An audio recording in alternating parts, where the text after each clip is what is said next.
Annoying. He's being along with Barat is just zoning Johnson out. Jupiter, but the wrath of Brian was absolutely perfect. Haven't get the retribution on time. Using the Atlantic will be taking a lot of damage. Rather than not getting the Johnson will be launching the and there we go. The legend with the super position. It's that's not sniping.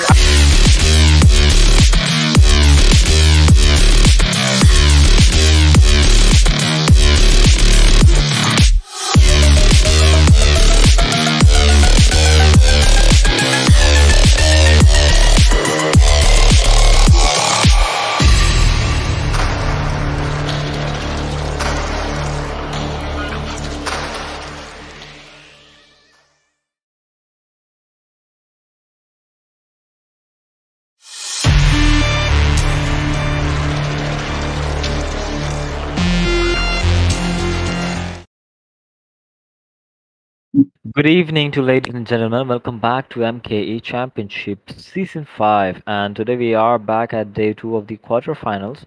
Actually, the thing is, we are continuing day 2 from yesterday for actually um, that we had to stop the stream due to technical difficulties, and we're going to be continuing the leftover match that was between Miya Bhai versus Milkman. And let me start over again. I'm Azazel with my co-caster Shazzy, and we'll be picking off this casting here between these two teams from where it was left off yesterday. Well, the matches today is going to be a continuation. Two matches of this best of three series are already done. It's a 1-1 score, and whoever wins this match will be moving ahead to the semifinals. Yep, quarterfinals has been fun till now, and like I'm yet again looking forward to very decent matches. I was there for casting the first match yesterday, but not for the second. I wonder what happened, but the score is actually tied up. It's gonna be a tiebreaker between these two teams as Miyabai and Milkman once again on different day clash to get that spot into the semifinals. Not just that, this is MK Championship Season 5. MK Championship Season 5 is actually sponsored by Genesis Store, co-sponsored by Ivy Diamond Store and Zeutan Store. Well, we'll be here starting anytime soon as we get the members ready. But till then, Shazzy, do you have any info how these teams are performing in this tournament? Any statistics on them or any experiences? Well, I was having a lookout for the matches that were happening yesterday, and I saw that Team Myanmar did win the first match pretty comfortably, and I also realized that in the second match it was a complete turnaround. Um, Milkman or Team nearby? Milkman also won the second game pretty easily. So I don't know what went wrong for Miya Bhai in that match, but hopefully Team Miya Bhai can prove their worth in this match as they seem to be pretty gapped from Milkman in the second match. Actually, putting like long things short. Yesterday, first what the first match had happened, putting like things short. I would say that Miya Bhai were doing really well, and even Milkman started to actually gain momentum as they did a counter on them. It's somewhere into the mid game, with their composition actually overpowering them into the team fights and all. But there was this problem with the dragon of the side of Milkman as he was experiencing some connectivity issues. I think that was the main reason that they lost, but it was a very back and forth game, spawning and spanning up to like 30 minutes. And yep, it was very interesting to actually see those two clash yesterday, and I'm really happy to see that Milkman were actually able to get 1 point back and move on to get a tiebreaker. And we are into the ban sections. Shazi, on to you. Well, I hope today, like Mia Bhai was getting a lot of hate from the comments that, oh, you cannot win when Dragon is AFK. You want another 4v5. So I'm really looking forward to Mia Bhai proving their worth in this final decider match. We can see that the first ban from the side of Mia Bhai is the standard Fedrin ban in the jungle and Julian getting banned. So I might be looking forward for a Arlord ban or a Nathan ban coming up in the next two bans. Yep, I think Arlov ban mostly will be coming in from the side of Milkman as they are gonna have that second ban, giving the first pick to actually Miyabai. Miyabai might be able to expect taking the Arlov for themselves if it is not banned here. I think many heroes like Nathan, Minsitar, etc. will be left open for the side of Miyabai to take. And yet again, I would like to say to keep an eye out for the tank of Milkman, as Ryuga seems to be a pretty good player on their side. The sets are really amazing. He's actually one of the main pillars, along with the SAR. That's gonna be the of Milkman to actually look out for in this match. And following up with that, the Arlot ban, as we predicted, followed by a pick from the side of Miya in the form of Valentina. Oh, the Kadita ban is something very not standard. Maybe there was a Kadita in the matches yesterday who was giving Team Miyabhai a lot of issues, so that could be an explanation to that ban. Valentina as the first pick, it's still pretty weird or like new to me that why these teams are letting Nathan go away. Like they are not respecting Nathan at all. It's a really OP marksman. Like it's literally broken in the goal line right now, but he gets picked off easily as well. So maybe that is the reason why they're not going for it. Meanwhile, we can see Xavier and Brody being prioritized by Milkman. Xavier is also another very OP mage right now. In the he gets in the late game, he just becomes unstoppable. So I think they are on the right track. Yeah, actually, both of the teams are actually getting really good picks here. I think that Valentina was really good here against hitting a move against Ryuga. Now he cannot pick any heroes that are more like on the side of ultimate dependency. So, like in the yesterday's first match, Ryuga has shown his competence, his skills onto that Atlas, and yet here picking that Valentina actually forces them to not go for that Atlas, as it will be a huge mistake to actually hand over that ult to the side of Miyabai. And not just that, actually, the side of both of the sides are actually looking pretty strong right now. But that Benedetta pick, the wild card Benedetta pick coming in from the side of Milkman is kind of yet to be known if it's gonna be advantageous or disadvantageous, and followed by a ban of Barats and Atlas yet again. Oh, those are some interesting bands, and we might be getting to see a Penrita jungle in this match, which is very fun to watch. If I should mention that, and EXP is also fun, but that jungle slashes are those plays actually get you the maniac as a Benedetta.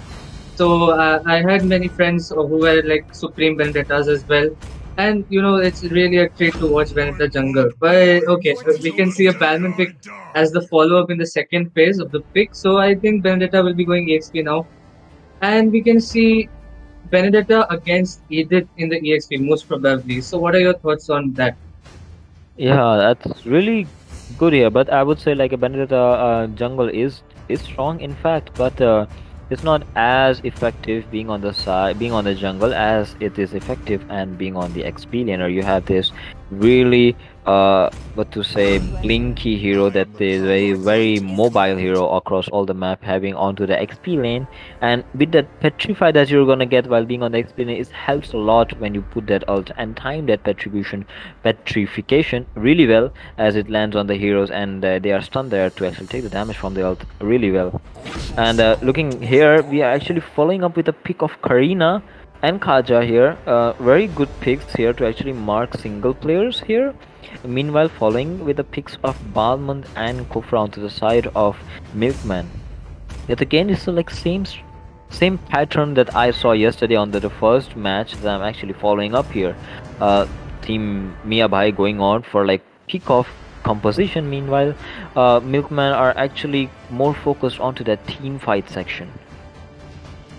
Well, that Karina is not a very standard jungle that we see nowadays, but it must be the strength of Miyabhai as far as we can see here. Karina is going damage build as well, so it has to be like a one big fight and it's just over. Karina won't have any sustain in these fights, so I think Miyabhai is looking for those flashy, fast-paced engages, whereas we can see that Team Milkman they will rely mostly on Kupra's ultimates and the engages from Benedetta. So, which team do you think has the upper hand as far as the drafts are concerned? Yep, putting aside that question a little bit here, I would like to say, peeps, here we are in the Land of Dawn MK Championship Season 5, the day number 2 of the quarterfinals. The tiebreaker between Miya Bhai and Milkman is underway here, and Once again, for the sponsors, is MK Championship Season 5 actually sponsored by Genesis Store, co-sponsored by Ivy Diamond Store and Zeutan Store. Well, talking about back to the question, I think here both of the teams have very equal value here. They have their own sets of advantages and disadvantages, their own. Here we can see a really good fight actually breaking out into for the fight of the Little Wanderer. Balman gets really low, but he also manages to get that Litho on his side. And I was talking about that both of the teams actually shine really well into their own sections. Team fight sections, you cannot beat Milkman, and pick off sections, that fast-paced games, pick off hit and run section game is gonna go to the Miya Bhai. Meanwhile, here the first blood actually coming in on the top side as the Brody damage takes down that Beatrix really low. Along with that Kufra, I think the Kufra jump did land there. Well, that was a very good pickup there in the top side, but we can see another engage. Balmond is here. The flicker will be saving Valentina from that situation. Not just that, team of Miya Bhai has 4 flickers, 3 of them actually burnt out with a 120-second counter onto them as a cooldown. It's not gonna be good as for the upcoming turtle fight that's gonna spawn in 10 seconds. And Balman is already strong enough to take it, but here we can see the Karina engage as well as that idiot onto that Benedetta. They take him out before he even got to level 4. He did got to level 4 after dying actually and getting his ultimate back, but it was not enough, not on time. But here we can see the Milkman actually trying to get the turtle onto their side to actually try and take it. But Miya Bhai are more in numbers and they are also trying to contest. Well, it's a pretty 4v4 situation on the turtle. Balman will have the upper hand with the ultimate and the retribution combo. Let's see who executes it perfectly. I did actually losing and not getting her combos well, but Balman goes in with the ultimate, the lethal counter along with the retribution, gets the turtle. Meanwhile, the Kufra was actually able to take a kill onto that jungler of Miya Bhai and he falls down. Joy Boy is really low here as the Beatrix falls, but the Benedetta is there to actually get a double kill onto that Joy Boy, and Edith falls as well. This is gonna be 5-for-1 score.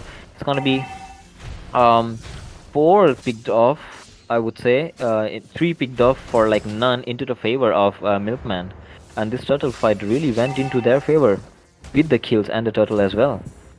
Yeah, that was a huge early game capitalization there by Milkman. It was a 4-for-none trade on the turtle fight, and they also got the turtles. So that's gonna give them a lot of comfort now. They can do whatever they want around the map.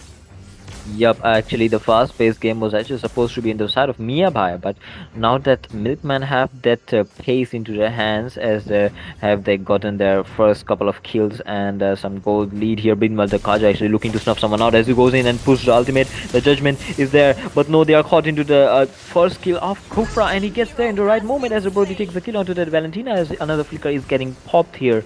Meanwhile, Karina actually looking to get something here, and even the Balman gonna follow up as Kufra jumps in, flicker lands, that Kaja is in big trouble here. But I think he'll be falling down as the damage from Karina is there, but no, she's overextending and she's gonna fall into the hands of Balman as he gets secures a double kill along with that Kaja.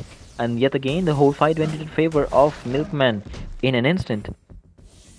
Wow, that was insanity right there. I didn't know that if that was intentional or it was just luck, but Brody actually managed to bait out 3 members from the side of Miya Bhai. They Kaja ulted Brody, but instead that allowed Kufra to give him a 3-man ultimate. So that's insane. Yeah, I wouldn't call that a bait, but a very good follow-up from the side of Milkman towards their comrade. And not just that, even the turtle is gonna spawn in like a couple of seconds. I remember thing from the draft section, I would say they did ban Atlas, but they did not need to ban Atlas Miya Bhai as they already had that Valentina. They could have worked on that explicitly somehow, but yet again, it's like done game right now. And here we are. Valentina actually takes that ultimate off the Kufra, but here the turtle was actually stolen by Beatrix and the ultimate lands. The Corina goes in for the kill and takes the Kufra out. The main CC is out, and the Beatrix gets a shutdown onto the Balman. More people are actually engaging here, but you should not fight that Benedetta as she has gonna get that kill onto that Corina as well. She also falls down, but it's well good to actually get something back as in the form of punishment for the side of Milkman. But this time, this fight did went into favor of Miya Bhai. Well, looks like they cannot indeed be that flexible. Milkman with the lost fight, 3-for-1 trade, and the turtle will be secured by Beatrix's ultimate. So that was a very good play there by Luffy on that Beatrix. And I Actually, think missing a this kill. will actually Xavier help get a kill. Miya Bhai get a lot of momentum on their side. Yep, Xavier also securing a kill onto Valentina just now. Valentina did respawn at this point, but here we can see that Brody was actually able to get the top tower, and he has shifted and he's gonna be engaged onto the job and he's gonna take some kill here as the ultimate of Xavier did also land here, but it was actually able to delay that Kufra into the tower for long enough for him to be taken out. But a Rome actually traded for an XP. It's a very done deal. Is gonna take that trade any second of the game. And yet again, the Brody did push top tower. Now he's onto here into the bot section using his gold, his lead of economic lead that he got into the top section and exerted that pressure onto the bot and took that tower down. Meanwhile, into the top section, Flicker has been used by Beatrix to actually save and use ultimate to actually get the wave. Meanwhile, the Flicker is there. And he gets caught up, the Balman gets caught up into the ultimate of Kaja. Meanwhile, Benedetta gets a kill here. Double kill onto Karina. A very good punishment coming in from the side of Milkman as 3 members fall for 2. This is gonna be, yet again, a trade into the favor of Milkman as Bodhi also takes that tower down into the midsection. A huge milestone getting taken out really early. A 3-for-2 trade and a mid lane tower. The exchanges are insane. And Edith is going for the Brody. Will he be able to secure that kill? Cobra is there for the backup. The Tyrant's Rage is there, but there's not much damage follower. Brody will be securing the kill onto Edith. Yeah, even a Flicker was actually burned by that Edith to actually get something onto the Brody after she was caught. But I don't think it's gonna be enough. Meanwhile, ultimate has been used by Benedetta. She was trying to get someone, but no one was actually into the range. But she did her job of actually zoning out the members of Miya as the jungle of Milkman goes on to actually take that turtle without any contest, and I don't think it's gonna use retribution itself, and it's gonna go ahead for that invade. But Karina is really low and Balman is trying to chase her down, but it's not gonna be enough as Edith gets a lock onto that Balman and the CC is there for a while. But I think it's gonna be enough as Balman goes in, uses his lethal counter and secures a kill onto that Edith. Retribution has been used onto the Kaja. Meanwhile, Karina securing a kill onto the Brody. How did he got caught up there? I thought Karina was low. Well, I am not sure how Brody died there, but looks like Karina did outplay him, even with that low HP.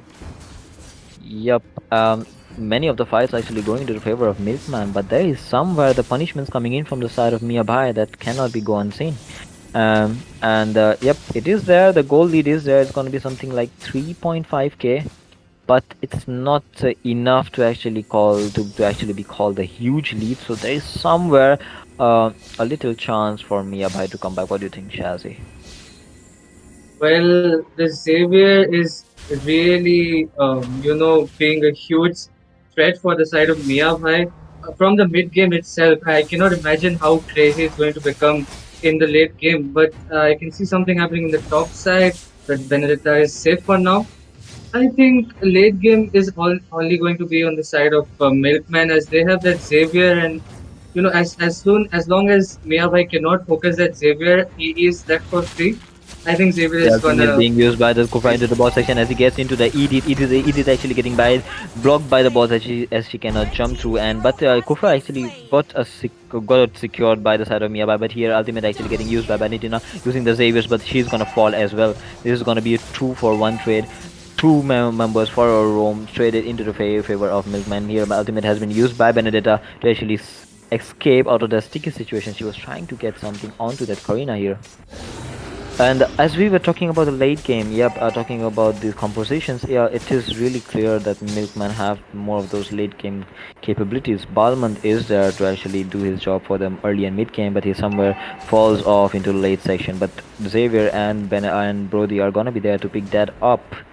Into the boss section, we can see a Flicker getting used by Joy Boy to actually escape that sticky situation he was in. And they did lose their tower there. Well, Miya Bhai have to focus that Xavier if they want to really win any team fight.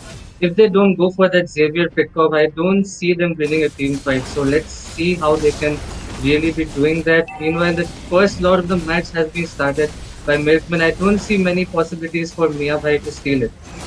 Yep, actually there are so many things that Miya Bhai need to look out for. Obviously you cannot steal from Balma, that's so heavily defended and so heavily protected by their teammates. But yet again I was talking about how it is so hard to actually mark anyone from the side of Miya Bhai because of that Kufra and Benedetta. You cannot go into team fights to mark Brody or Xavier because Balman still has that damage. He has not fallen off yet. Kufra is gonna interrupt any of your skills, and as soon as your XP and your tank goes off to catch someone else, your backline is gonna be open, and Benedetta is there for that. You cannot leave your positions. You cannot catch them. Miya Bhai are stuck in a quarry here. I mean, when into the boss section, we can actually see something happening here. They are actually going for the Kufra. Yes, this is what they need to do. They need to pick off anyone they find. Meanwhile, here, actually, Edith getting a very good amount of damage here, but she was only able to do something to that Xavier for like 20% of the HP. And yet again, Team Milkman are gonna be pushing forward to actually get something, as they have already taken down all the tier 2 towers, and they are gonna try to crack open this inhibitor. Ultimate getting used, Brody gets that kill onto Kaja. So Kufra did make a mistake there, but there seems to be a lot of capitalization from the side of Milkman. They did secure the bot lane tower and also got the bot lane inhibitor very low. So I think that's a decent trade. If they would have got bot lane tower, so it would have been really good. But then it is what it is. Yeah, but yeah, the idea behind what Miya Bhai have to do right now is they cannot get anyone that is protected. So why not take out the protector instead? So that's what they did. That's the only opening they're gonna get. If Kufra is gonna go ahead and be in front to actually scout things, scout bushes and everything, they have to go ahead and take that Kufra out. Vendetta. Meanwhile, Benedetta actually getting caught, but no, the eye for an eye will be on the point, and she's gonna get. I wonder why Kaja didn't ult there. He could have easily got that pick off. I think so. Yep, maybe he was waiting for something to actually happen with that Edith combo or something, but I don't know. It was a misplay. What to say? Opportunity getting lost from the side of Miya Bhai to actually take down that Benedetta. But Right. here, they need to take anyone who actually comes off their position here, tries to overextend. Kufra jumps here and lands onto that Kaja. I think Kaja gonna be falling down here as the damage from the Brody from the backline is too much at this point. He's already on 7 kills. That SAR and the combo of Ryuga, that Roam and MM combo, like the match that I witnessed yesterday, is just good as ever. Meanwhile, Karina in a tough spot. Balvin will be looking for the chase onto him, but the backup is there from the side of Miya Bhai. Balvin with the ultimate initiation, but there's the stun from Edith. Oh, the Valentina with the Kufra ultimate onto Balvin. Brody will be securing the kill from the back. Brody will be falling down. Eventually, Kufra with the flicker Tyrant's Rage will secure the kill on Beatrix, and Valentina falling in the back line. So that's kind of a mistake there by Miya Bhai. They went to save Karina but fell down 3 for 1 instead. The lack of coordination Miya Bhai are lacking right now is at its peak. That they were not able to do anything. Like even though Valentina did land that ult on 2 people, Kufra's ult actually, but even though she burned her flicker and everything else, it was not in coordination with anyone. And half of the team actually getting split down here along with that Beatrix, and they actually got countered by the Kufra. The lack of coordination is showing, and it's hitting them hard. And with only like 2 members left, like Joy Boy and Fusewire, they were not able to contest that Lord as well. So I think this Lord might be able to crack open those inhibitors and get that base into vulnerability. And not just that, they might even go for the end if that Brody is fed enough. Well, let's see. Lord will be marching down from the bot side, and I believe it is a confirmed bot lane inhibitor, as it will have its passive by now. And Kufra going in. Actually, he's not gonna get anyone as he uses the ball to actually get out here. And actually, Team Miya, by looking to defend this, they don't have the ultimate of Beatrix of Rocket Launcher to actually do anything. The first inhibitor actually getting cracked open by the Luminous Lord. Kaja actually getting knocked up by the first kill, and he goes in with the ultimate onto the Kaja, onto the Kufra itself, and Kufra is locked into the base's damage, and not to see a Beatrix in a really tough position as Freeze has been used. Winter Trenchant getting used by Balman itself, and not just that, the base will be falling down into the hands of Brody. The damage is there. And PG well played by Milkman. They will be the third team to reach the semi-finals, and bad luck for Miya Bhai. They will be eliminated from the tournament. Unfortunately, we saw some, coordination mistakes from the side of Miya Bhai. But that was an amazing gameplay and execution by the draft and the gameplay from the side of Milkman. Yeah, as we were talking about how that Xavier is gonna be pain for Right, right. everyone into the side of Miyabai. Yep, he did his job. He got the MVP in the end with like zero. That's if you cannot get to him, not do anything. Xavier's damage is gonna show up.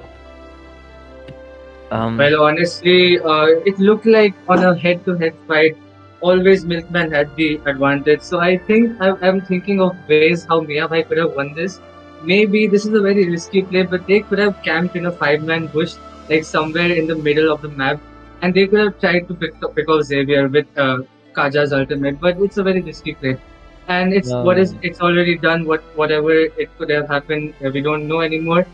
And congratulations to Milkman for moving ahead to the semifinals. Yeah, as you said, Kaja's ult ain't gonna be useful if you ain't marking it for the right person. And with that, we're gonna be wrapping up this match number 3, the tiebreaker, as Miyabhai gonna be falling into the hands of Milkman, as they are gonna be moving forward into the semi-finals. And this is it for Miyabhai. We do wish you the best of luck for the next time you join. And yep, in the chat, a little love for both of the teams that have shown here, and we'll be back with another set of very interesting matches. So stay tuned. We'll be back in a bit. Well, let's see who executes it perfectly. Yep, ID is actually losing and not getting a combo as well. But the Balman goes in with the ultimate, the lethal counter along with the retribution, gets the turtle. Meanwhile, the Kufra was actually able to take a kill onto that jungler of Miyabhai, and he falls down. And some gold lead here. Meanwhile, the Kaja actually looking to snuff someone out as he goes in and pushes the ultimate. The judgment is there, but no, they are caught into the first kill of Kufra, and he gets there in the right moment as the Brody takes the kill onto that Valentina. And even the Balman gonna follow up as Kufra jumps in. Flicker lands. That Kaja is in big trouble here. But I think he'll be falling down as the damage from Karina is there. But no, she's overextending and she's gonna fall into the hands of Balman as he gets a secure.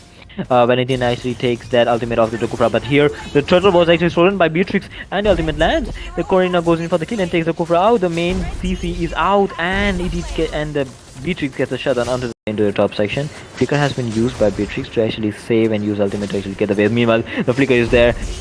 And he gets caught up, the Balman gets caught up into the ultimate of Kaja. Meanwhile, Benedetta gets a kill. As long as Miyabhai cannot focus at Xavier, he is left for free. I think Xavier is gonna... being used by the Kufra into the boss section as he gets into the Edith. Edith is actually getting blocked by the boss as she cannot jump through. But Kufra actually got a catch them. Miyabhai are stuck in a quarry here. I mean, into the boss section, we can actually see something happening here. They are actually going for the Kufra. Yes, this is what they need to do. They need to pick off anyone they find. Meanwhile, here, actually, Edith getting a very good damage. The ultimate initiation, but there's the stun from Edith. Oh, the Valentina with the Kufra ultimate onto Balman. Brody will be securing the kill from the back. Brody will be falling down. Eventually, Kufra with the flicker times rage will secure the kill on Kaja actually getting knocked up by the first kill, and he goes in with the ultimate onto the Kaja onto the Kufra itself, and Kufra is locked into the base's damage, and not to see a Beatrix in a really tough position as freeze has been used. Well, let's see who executes it perfectly.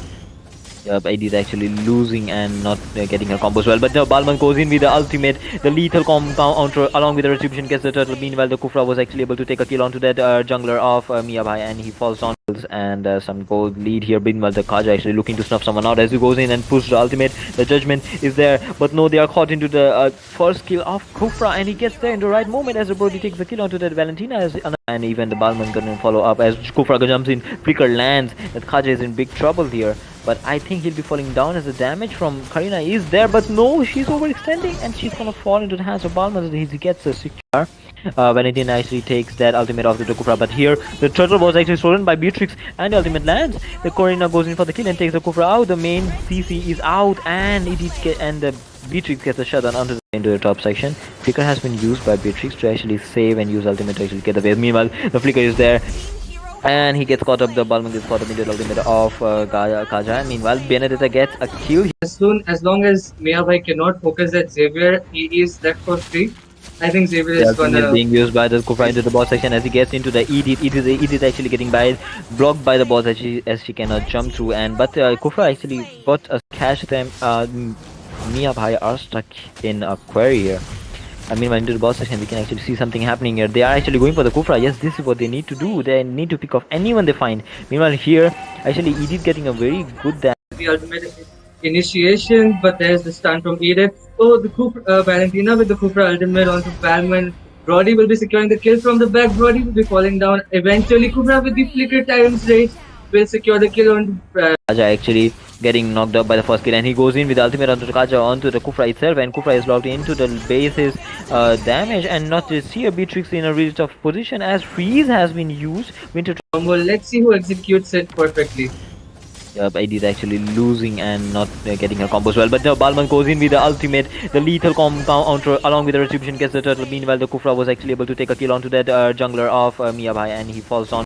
And some gold lead here. Meanwhile, the Kaja actually looking to snuff someone out as he goes in and pushes the ultimate. The judgment is there, but no, they are caught into the first kill of Kufra, and he gets there in the right moment as the Brody takes the kill onto that Valentina. And even the Balman gonna follow up as Kufra jumps in. Flicker lands. That Kaja is in big trouble here. But I think he'll be falling down as the damage from Karina is there. But no, she's overextending and she's gonna fall into the hands of Balman as he gets a secure. Valentina actually takes that ultimate off the Kufra. But here, the turtle was actually stolen by Beatrix and the ultimate lands. The Karina goes in for the kill and takes the Kufra out. The main CC is out and the Beatrix gets a shutdown into the top section. Flicker has been used by Beatrix to actually save and use ultimate to actually get the wave. Meanwhile, the Flicker is there. And he gets caught up, the Balman gets caught up into the ultimate of Kaja. Meanwhile, Benedetta gets a kill. As long as Miya Bhai cannot focus at Xavier, he is left for free. I think Xavier is gonna. Being used by the Kufra into the boss section as he gets into the Edith. Edith actually getting blocked by the boss as she cannot jump through. And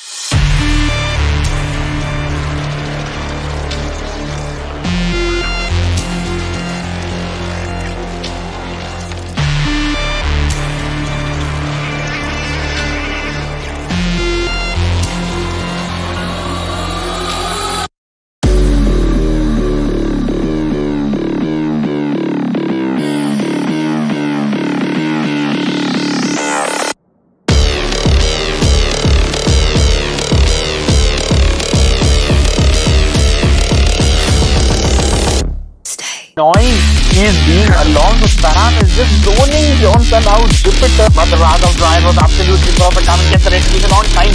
Using the Endless will be taking a lot of damage. Wrath of not getting the Johnson will launch into the and there we go. Get the lead in with the super position. It's Rush not sniping.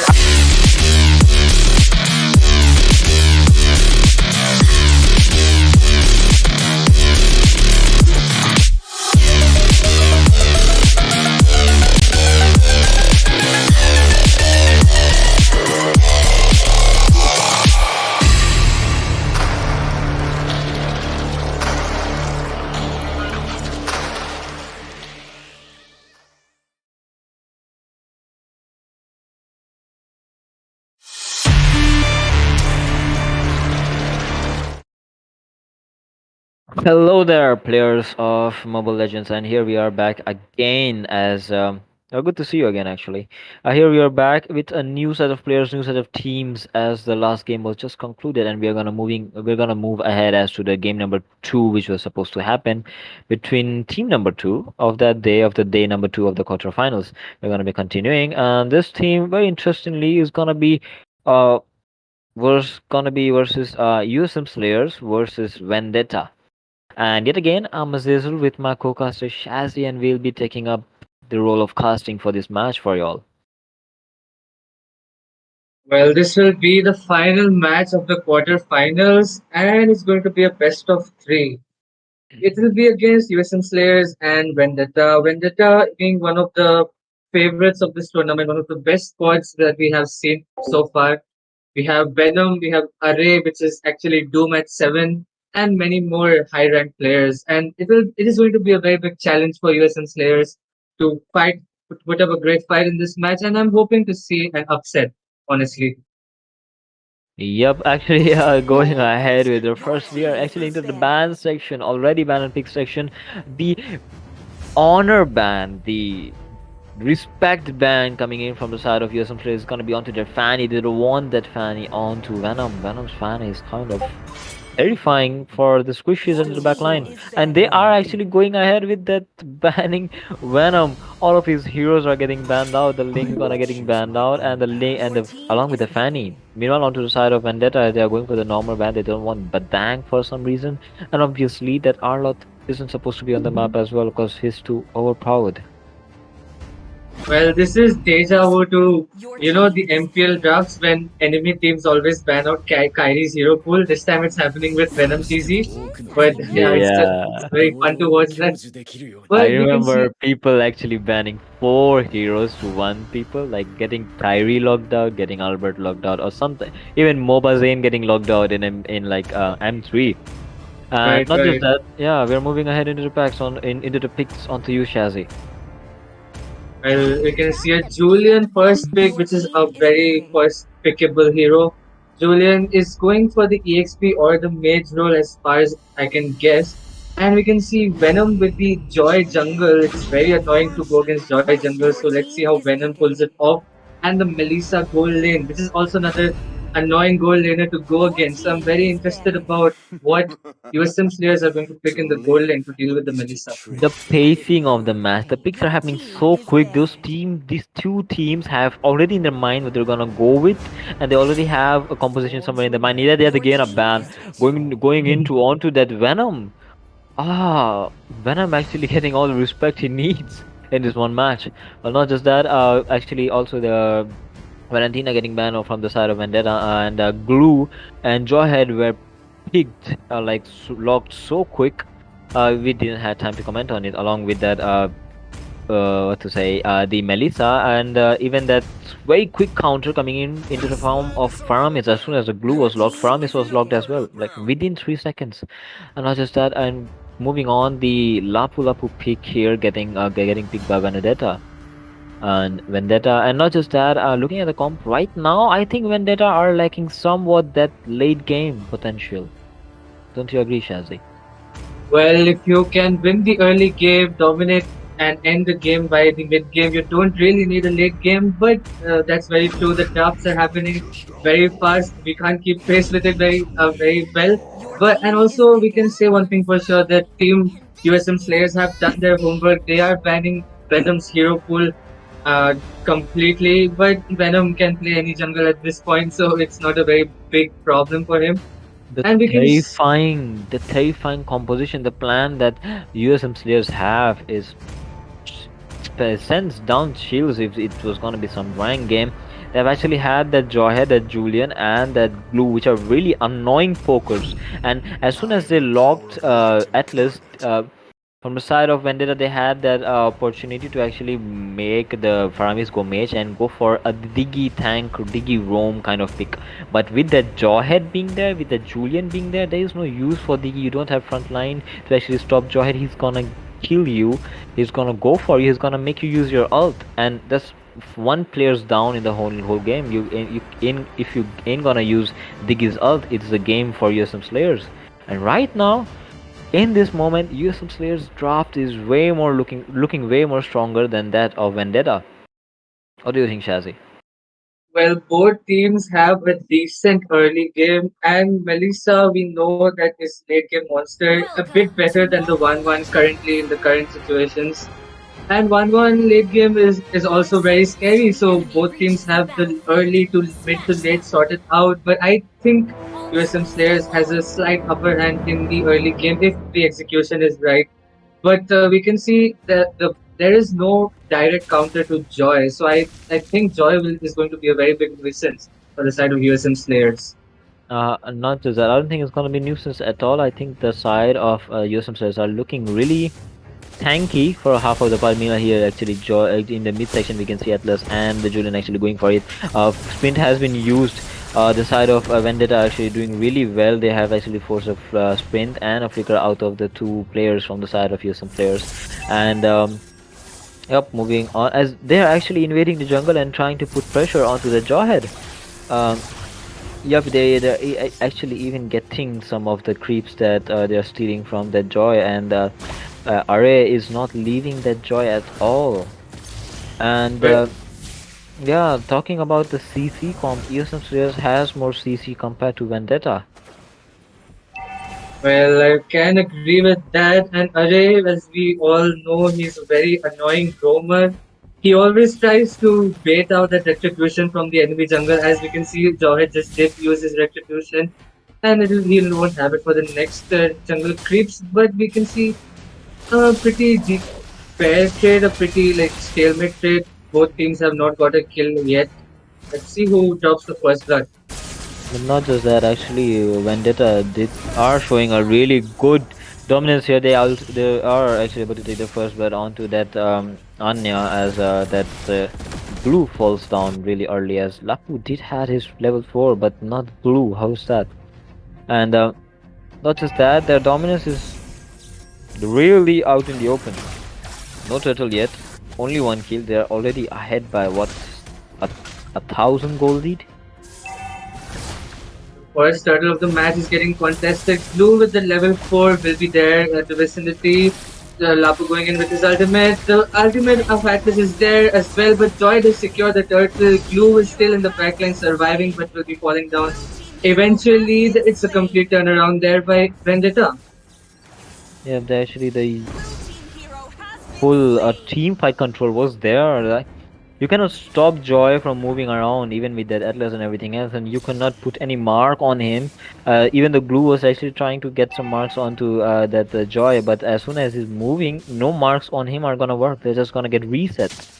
And even Jawhead wasn't able to actually mark anyone under that cold ultra ultimate of that promise. And not just that, they turned the fight around really quickly, and the goal lead is up to almost 3k. 3k gold lead, 3 minutes. It's already enough to get a huge lead as 4 people converge into the bot section. Trick has been used by the Primus to actually get something here. Actually, Joy dashing all in and out here. And I think he's gonna get that ultimate here, but he has been caught. He has gotten caught into the ultimate of Atlas, but no, he survives. Yet again, there ain't gonna be any kills, but the ultimate of the Kaja along with the flicker is there. 1-1 is really in really sticky situation, but she opens her ultimate and she goes in, and Julian takes the kill, the first kill for the side of USM Slayers. They get that Melissa down, and Faram is actually looking for something here, but I don't think he should be going ahead that well, as the damage of Julian is not to be reckoned with. But here, what is Lapu doing here? He isn't supposed to be here, and yet again, why are they going so hard? Even that tank. What are Vendetta doing? They are gonna lose it, and the score is tied up. Well, Joy going in for the kill onto Atlas. Will he secure it? No, it's a mistake. Joy just Joy does left not have Atlas the at 1 dash. HP. Joy does not have the dash. He did miss his combo, it looks like. Joy with the dash activation will activate his ultimate, but will take the kill on Jawhead and fall down himself. Yep, the whole goalie of 3k actually turned into measly few hundreds. USM Slayers actually, it wasn't USM Slayers actually doing anything out of the ordinary, but Vendetta making huge mistakes. You know, And in the bot lane, Lapo just had a failed Sanford moment. He was trying to do some shit like some yeah, stuff yeah, like Sanford. I remember Sanford actually rotating from all the way from back to the top and using flicker to actually get some kills there, but you are not Sanford, bro. And this is the right moment for you. And but yet again here, ultimate has been used really good onto 2 people here. I think someone's gonna fall here. Yeah, 2 people are gonna fall at the security kill along with the Julian onto the Vendetta. Actually, USM Slayers are gonna take that lead back, but yeah, actually Blue was into the tower, and that's not good. And Joy actually trying to do something here, but as time goes on, these Jawhead, this Glue, this Atlas and Julian are tanky and have enough mobility to just ignore Joy. And you don't want Vendetta to actually tire this match out. The more you move into the late game, it's gonna shift into the favor of USM Slayers, and having these mistakes in the early game is gonna be life-threatening for the match. Well, the late game assurance for the side of Vendetta is only that Melissa, who is in some trouble, will pop the ultimate to come out of that situation. Now the focus will be shifting to the bot side. Yep, even that 1-1 had popped her Inspire, but ultimate was there onto 1-1. She's not able to actually open something here, but no, Kaja goes in with the flicker to actually look for something, but he does not catch anyone. The flicker actually getting burned out here as Joy dashing in and out, not catching anyone at this point. and it's gonna be stalemate for the bot section right now, as both of the teams should be trying to get off. And Atlas actually going in for the stun. I think he's gonna land on something here, but no. Damage from Melissa is quite scary, I would say. Into the midsection, we can say that Julian is really low, and Lapu gets a kill here. Pretty Sanford moment now. And meanwhile, the Paramis gets a kill onto the bot section, and that Melissa gets also a kill into the bot section as two people fall down into the bot and one falls down into the mid. This time Vendetta takes the game. Here's the comeback from Vendetta. They showed that they can make mistakes and still make a comeback without a lot of hassle. And the damage from Melissa is so annoying. Like, what do you do against that stuff? Like, if you miss one gank on Melissa, he will just turn around the whole fight and take your tower in the lane. Like, Yeah, but that's not supposed to happen with Joy and Julian on the map along with that. But they are 1-1 in a really bad situation here as he gets caught into the divine judgment of Kacha, and she gets caught really well. Here Atlas actually getting two people here yet again, but the ultimate of Melissa is gonna be into their way, but no, that Melissa was actually taken down by the Julian. The damage was there, and even Joy had gonna fall down as the Joy rushes in with dashes to actually secure some kills, and he dashes in again and is trying to get something here, but I don't think it's going to be good enough to actually take the Atlas down here. And Framis also tries his level best to do something. I think retaliation is going to be coming from USM Slayers very soon. They need to pop out. Vendetta needs to get out of this position real quick. well, the blue pick is kind of falling out at this point. It's not being of much use in these fights. You can Yep. see a pause, and it will be resumed instantly. Okay, never mind.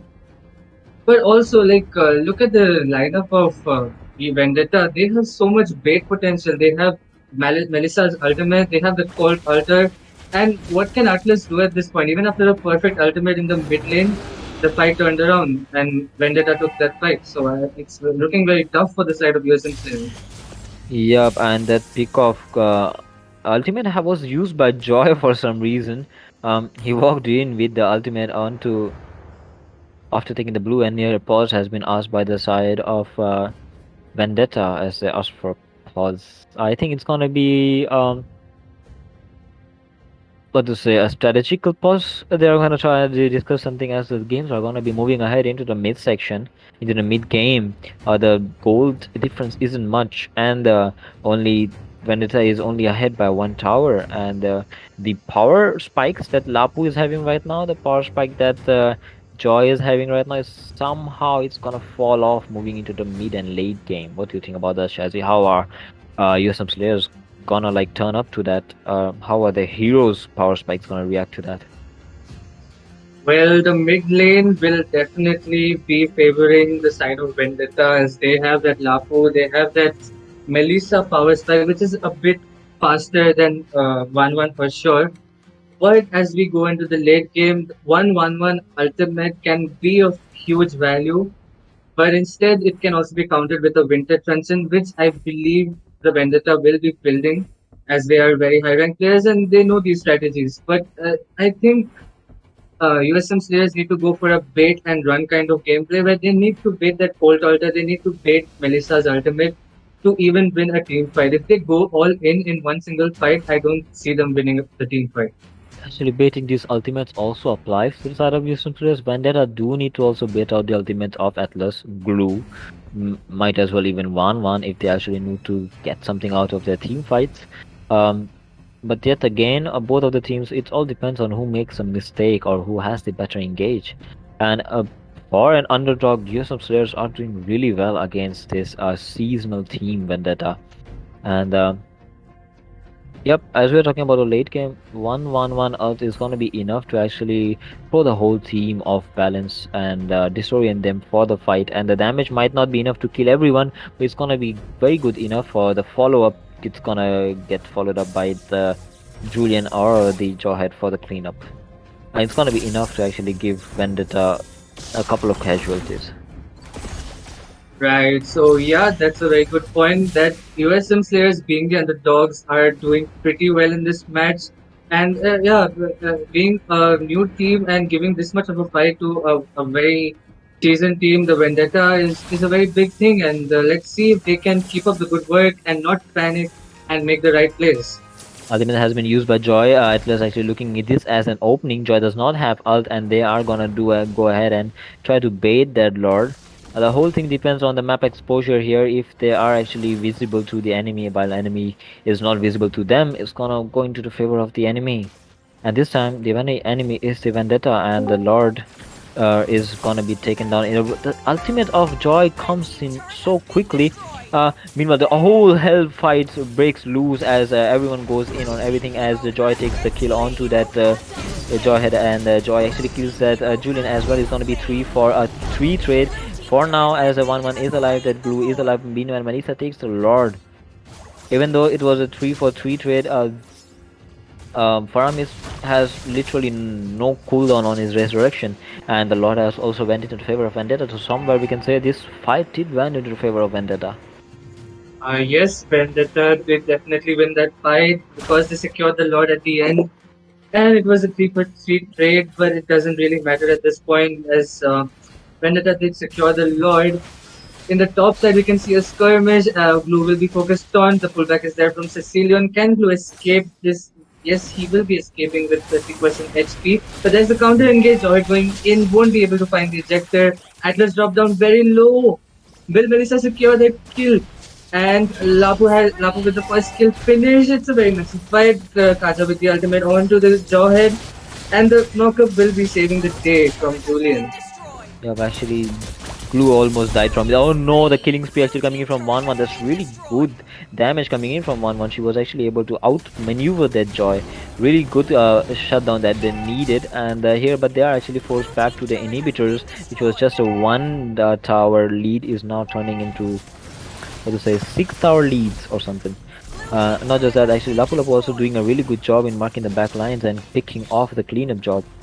And not just that, Atlas actually going in the right position. He might be able to find someone. He goes in, two people caught, and as the Cole Ultra isn't there, he's gonna take a kill, another kill onto the Kaja, but Melissa is dealing damage. She's gonna take down that Atlas. And not just that, I think 1-1 is gonna try and chase down that Lapu somewhere. I don't think she should go more in as she misses her first kill onto the Lapu, and she is gonna disengage for now. That was a really good fatal links there by Atlas, and it took Vendetta off guard a lot. And yes, it did help them in doing that successful Lord defense. And the goal lead is not too much yet, so we can see the 1-1 popping off as the later stages of the game have come already. Just 12 minutes, but still we can call it to some extent. Yes, and the whole thing that Vendetta is actually clumped together and dependent on the ultimate of Kaja and ultimate of Paramis for so much that even if Atlas gets 2 people into his fatal link, anywhere above 1 person, if he gets now, he is gonna turn the tide of the game, tide of the fight around in an instant. And this is what is actually happening. And this is what USM Slayers need. They need that little crack into the armor of Vendetta to actually do something. Yep, definitely. They need to make those picks off, but Kaja is there with the Divine Judgment, will be taking down Blue. Unfortunately, just as I was saying about the pick-offs, someone from the side of USM Slayers gets picked off right before the Lord. Yep, and this is what they did not need at this point. With one less front line, it's gonna be very hard to actually go ahead and contest the Lord. And yep, they are not gonna even try, as the Lord goes ahead uncontested into the favor of Vendetta. Lord will be spawning in 20 seconds, and well, that actually Faram is in a really bad position. I think he's gonna be falling down as the killing spree onto the Jawhead. The damage is actually showing up somewhere, but I think it's not gonna be enough to actually deal any great damage to Vendetta, as the Framis will be spawning into 15 seconds. Meanwhile, Joy in a really sticky situation, but no, so many ultimates bait by that one person. It's not gonna be good now, as Lapu jumps in looking for an opportunity here, and Blue finds something here. I think he's gonna go ahead and take that Lapu. Yep, he's gonna try and do something here, but that Lapu is really tanky for now, and the Divine Judgment also getting used onto 1-1, and almost opened up the ultimate. 1-1 did fall down into the hands of Melissa, as she had that Wind of Nature, and she also takes down that Jawhead. That wasn't a good fight at all. I don't know why Glue went for the Lapu. Glue will be falling down eventually, and this is going to be a lot seas, and there's nothing that USM players can do at this point.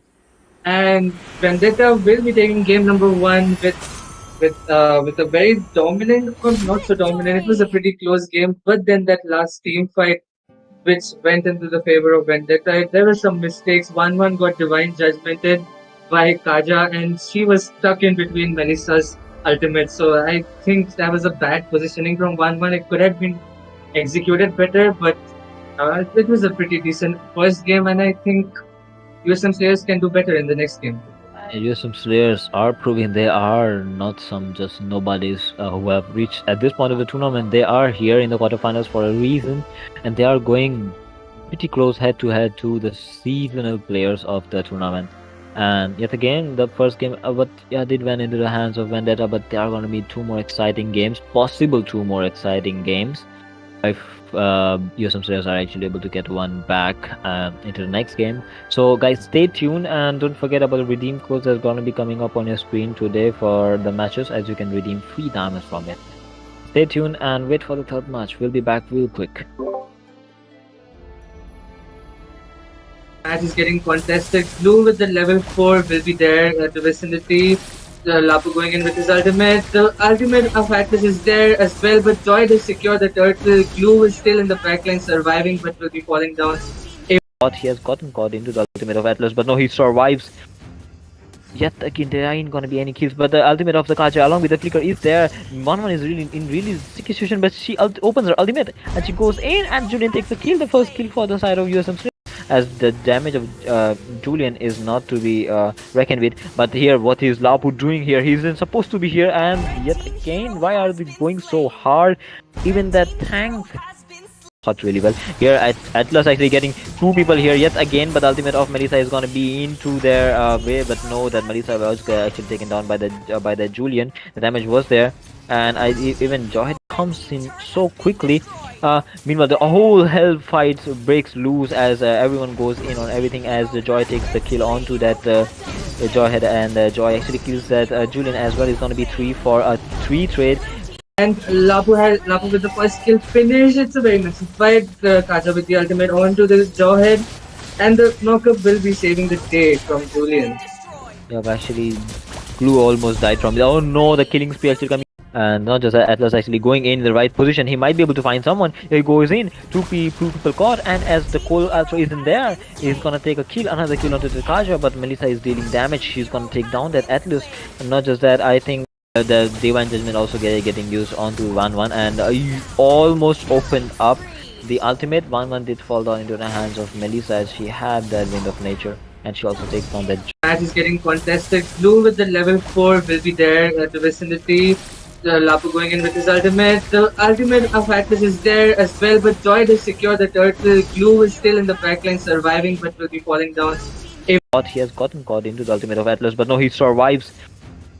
Yet again, there ain't gonna be any kills, but the ultimate of the Kaja along with the flicker is there. 1-1 is really in really sticky situation, but she opens her ultimate and she goes in, and Julian takes the kill, the first kill for the side of USM Slayers, as the damage of Julian is not to be reckoned with. But here, what is Lapu doing here? He isn't supposed to be here, and yet again, why are they going so hard? Even that tank fought really well. Here Atlas actually getting two people here yet again, but the ultimate of Melissa is gonna be into their way, but no, that Melissa was actually taken down by the Julian. The damage was there, and even Joy comes in so quickly. Meanwhile, the whole hell fight breaks loose as everyone goes in on everything, as the Joy takes the kill onto that Joy head, and Joy actually kills that Julian as well. It's gonna be 3 for a 3 trade. And Lapu with the first kill finish. It's a very messy fight. Kaja with the ultimate onto the jaw head, and the knockup will be saving the day from Julian. Yeah, actually, Glue almost died from it. Oh no, the killing spree actually coming. And not just that, Atlas actually going in the right position. He might be able to find someone. He goes in, two people caught, and as the Cole also isn't there, he's gonna take a kill, another kill onto the Kaja, but Melissa is dealing damage. She's gonna take down that Atlas. And not just that, I think the Divine Judgment also getting used onto 1-1, and almost opened up the ultimate. 1-1 did fall down into the hands of Melissa, as she had that Wind of Nature, and she also takes down that. match is getting contested. Blue with the level 4 will be there at the vicinity. Lapu going in with his ultimate. The ultimate of Atlas is there as well, but Joy does secure the turtle. Glue is still in the backline surviving, but will be falling down. He has gotten caught into the ultimate of Atlas, but no, he survives. Yet again, there ain't gonna be any kills, but the ultimate of the Kaja along with the flicker is there. 1-1 is really in really sticky situation, but she opens her ultimate and she goes in, and Julian takes the kill, the first kill for the side of USM Slayers. As the damage of Julian is not to be reckoned with. But here, what is Lapu doing here? He isn't supposed to be here, and yet again, why are they going so hard? Even that tank hot really well. Here at Atlas actually getting two people here yet again, but the ultimate of Melissa is gonna be into their way, but no, that Melissa was actually taken down by the Julian. The damage was there, and even Joy comes in so quickly. Meanwhile, the whole hell fight breaks loose as everyone goes in on everything, as the Joy takes the kill onto that Joy head, and Joy actually kills that Julian as well. It's gonna be 3 for a 3 trade. And Lapu with the first kill finish. It's a very nice fight. Kaja with the ultimate onto the Jawhead, and the knockup will be saving the day from Julian. Yeah, actually, Glue almost died from it. Oh no, the killing spree actually coming. And not just that, Atlas actually going in the right position. He might be able to find someone. He goes in, two people caught, and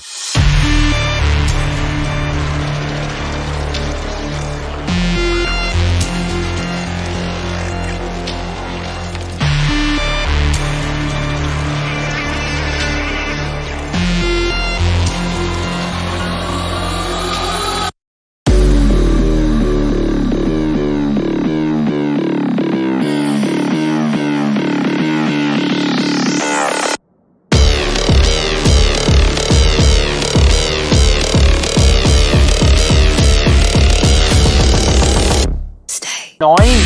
He's being along with Barat is just zoning Johnson out. Jupiter, but the Wrath of Drive was absolutely perfect. Damage gets the retribution on time. Using the endless, it will be taking a lot of damage. Wrath of Drive not getting the Johnson will be watching the and there we go. It's the lead with the super position. It's just not sniping.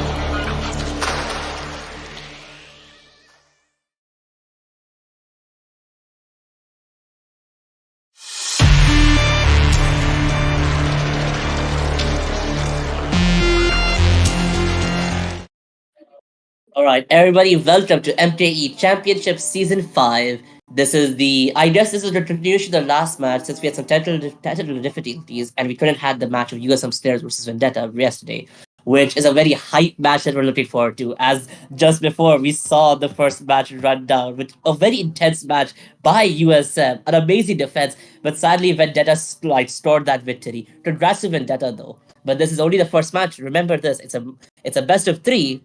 So we might see comeback potential, or we might see a 2-0 sweep. Who knows?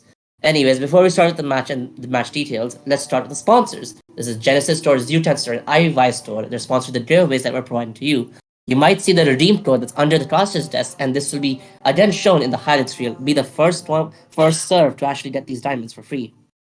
Now, Zoe, who do you how was that match?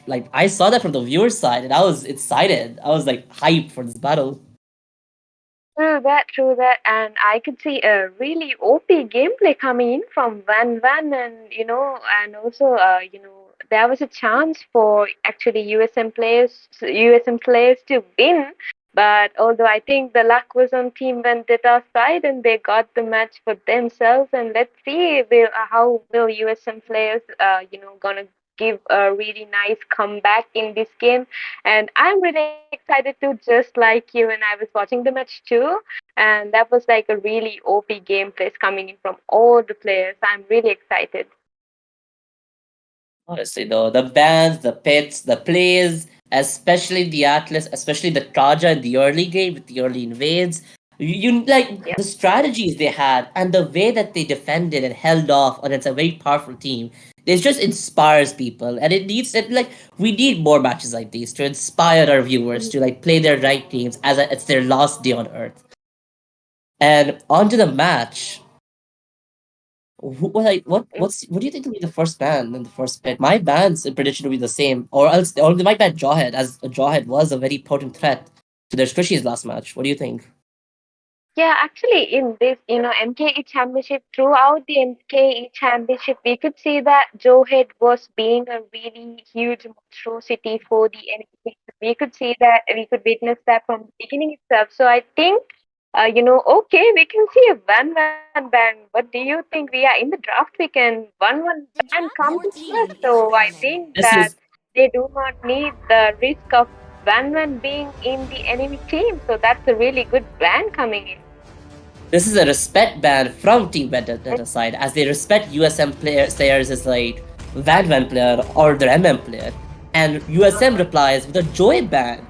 They're just respect bans going around in the first two bans here. And a Fredrin to reply as the second ban. Now Fredrin is a tank jungler and a tank side laner, not seen quite often as a side laner, most days a jungler. So there might be some assassins, some fanny players, Lance players. Yeah, and we can see that Melissa is also being banned right now from Team USM Slayers. Actually, I think they have, marked those two marksmen as a threat to be on the enemy team. And I think Fredrin is also a really, really good ban just because of his OP skills, with all that GC, with all that cooldown, and with all that region and the damage. I think Fredrin is a pretty OP ban coming in from Team Vendetta, and we must say Arlet is a really, really OP hero in this meta.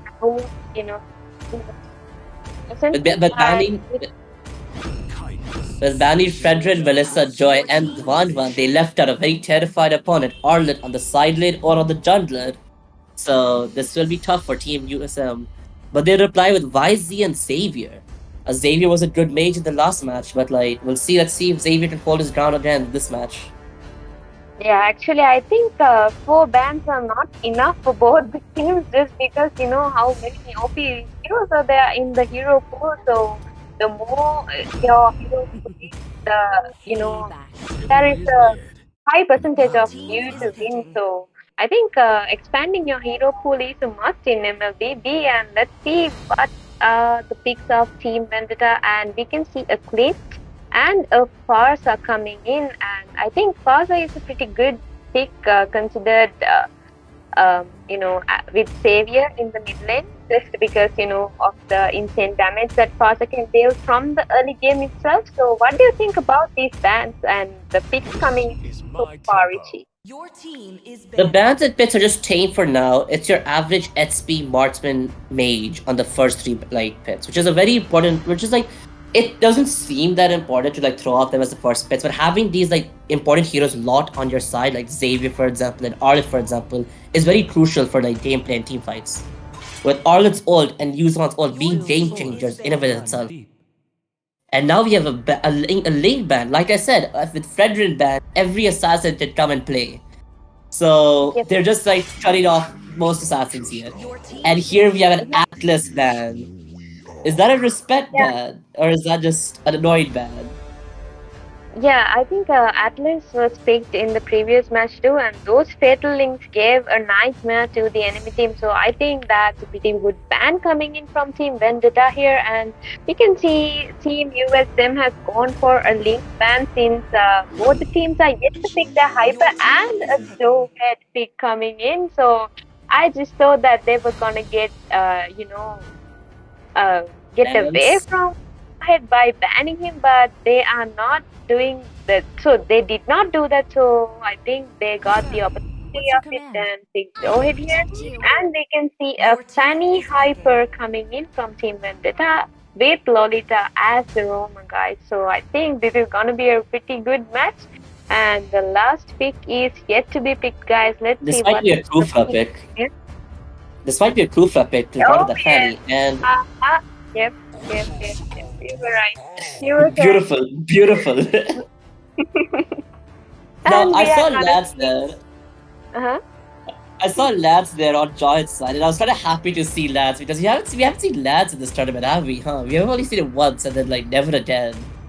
But it's John's fun too. John's fun. Yeah, and the counter picks being picked, vice versa. I know this is gonna be a really, really intense match, and I'm really excited to see this. And these are the matches that we need to cast. It's always boring to cast a boring match, so I think this is gonna be pretty intense. So we won't be bored at all, Richie. So we are lucky, I guess, today.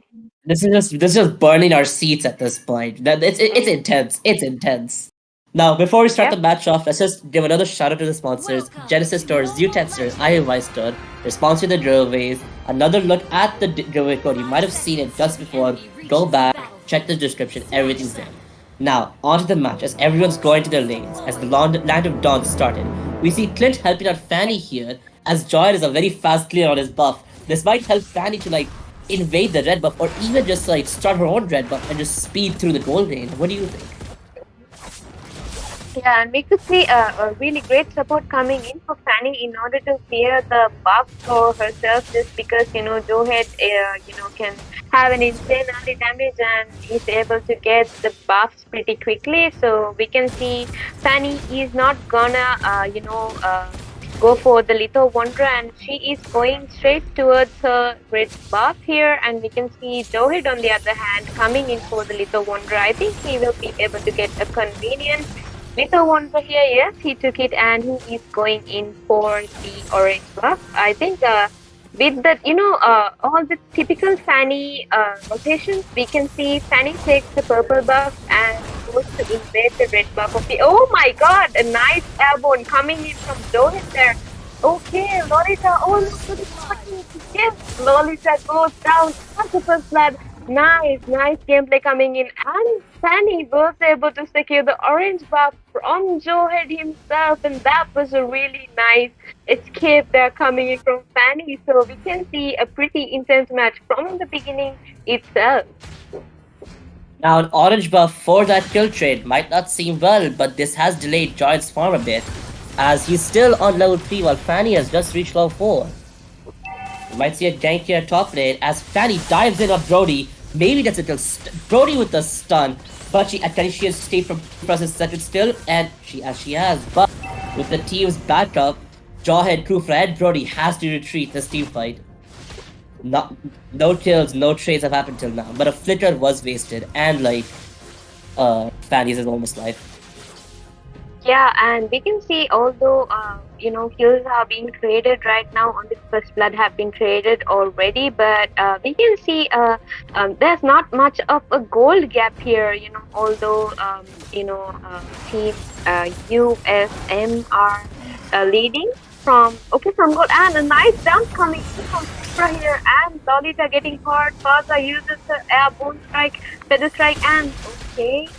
We can see Yuzong joining in, and now use the final slash there, and okay, nice airborne yet again coming in from Joehead here, and Fanny joining in right now. Let's see, Fanny is not able to do much of a thing with Kufra, and Charlotte ends up getting the securing the kill of Kufra, and Arlette ended up getting hard there too, but that was the 2-1 trade coming in from Team USM, and that was a really pretty good match there. A pretty good team fight for Team USM. As Fanny dives in again, not realizing her mistake because there's 3 counters for her in that team. Joy throwing Fanny away and like getting secured that turtle at the same time.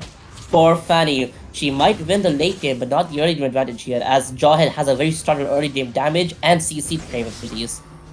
We see Kufra readying in that jump. Misses the jump on far side, might get the Titan's Wrath on her. Nope, he retreats. This is a good mind games. This is good mind games happening on both sides. So treating me too.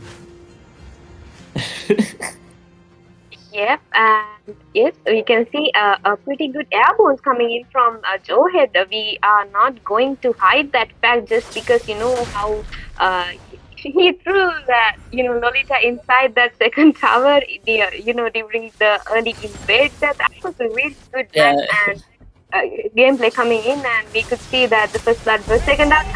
He used in a pretty bad situation there and was taken down immediately by Fanny, guys. That was a really nice gameplay. Fanny taking the advantage of not Kufra not being there. So okay, we can see on the other hand, Fox getting caught, and he, the skill got traded there too. So that's 2 to 5 kills coming in from team USM. Okay, we can see Fox. Oh my God! The look at Numenor that. Blast saves Fanny's life, as Fanny can't jungle because of Joy and Kufra's attempts to invade her. Lolita saves them and actually saves this trade. This might be a kill on Kufra here, with Arlen's coming in dash, and then a kill. Yeah, we got to admit that Alex is a really OP hero at this point, and we can see Joe is waiting patiently. Okay, for oh my God, look at that airborne! Oh my God, Fanny ends up getting caught there, and Fanny ends up getting slain there. That was a really tricky situation for Fanny, but Fanny tried on to, get to the purple buff, get ahead with the purple buff of Johead, but Johead was aware of that and was able to take down Fanny there, and that made a really great opening for him to secure the objective of this match, and he is going for the turtle. Was taken down there. Nice gameplay coming in, Richie. What do you think? Honestly, though, they picked Fanny thinking that there was really less CCs, but they should have really waited for that Kufra pick, or at least banned the Kufra, as Kufra seems more dangerous than Atlas to Fanny. Joy just camping Fanny here, might see that he might actually kill her when she's on low energy, and she is, but misses the ejector. Look at that, Father. That's right. Just hit the he's away from that Brody there and ends up getting slain there, and that was a really good ultimate use by.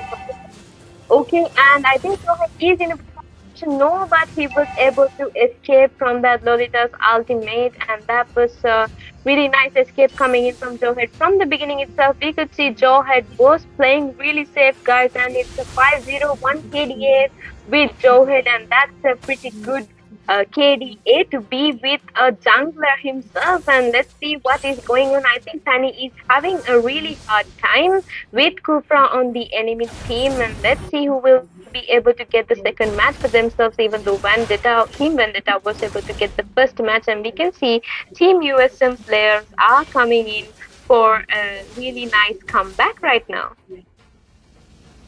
As you see a Dank coming in from top lane side, everyone's ready to fight. Johead might be coming to the Numenor Blast, coming in on Brody and Xavier here. Clit gets the kill on the Feathered Airstrike, distracts Kufra to jump on her, but Farsa gets the kill on Brody, and Xavier flitters out. I think Purifies out.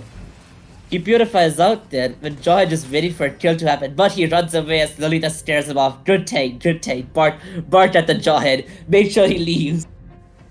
Yeah, that was a 2-man human blast coming in from Lolita, and that was a really nice gameplay coming in there. The Farsa's Feathered Airstrike just on the right timing was able to,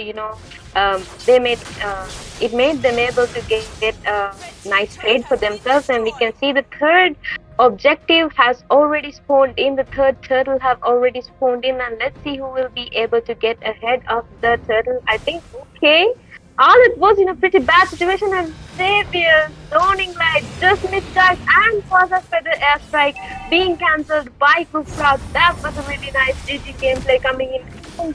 Okay, Lolita getting in a really bad situation here. Lolita ends up getting slain there, guys, and that was a really nice gameplay coming in from Johead.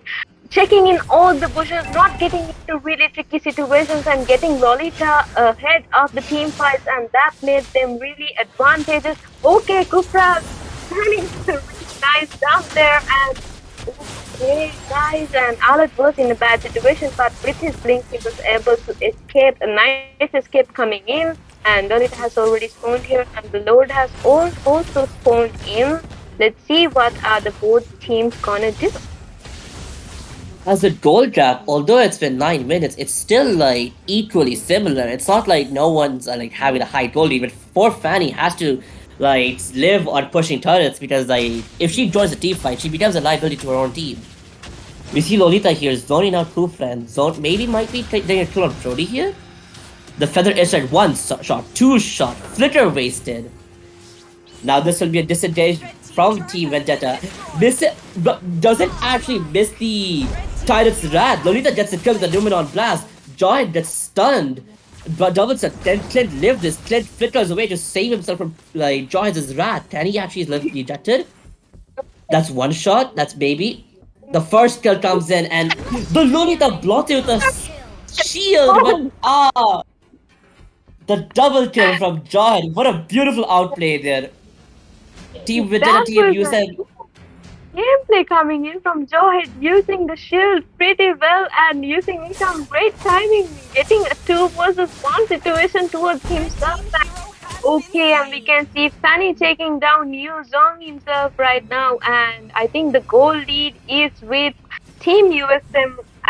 Okay, Johead uses his ultimate right now and was able to take down Father. That was a pretty nice kill there.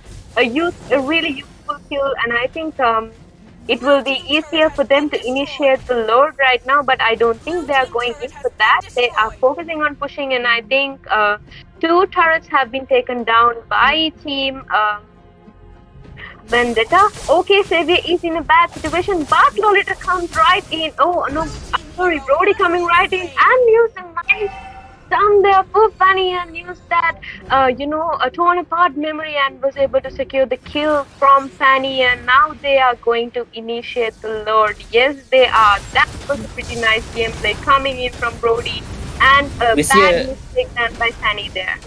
We see a hidden conceal coming in from Lolita, coming in from the bad side. Arlet starting the team fight. Numenon Blast ready enough, stuns the Brody. Farsa locks onto the Lord and steals the defender's airstrike. But Yuzon catches it off with the Dragon form.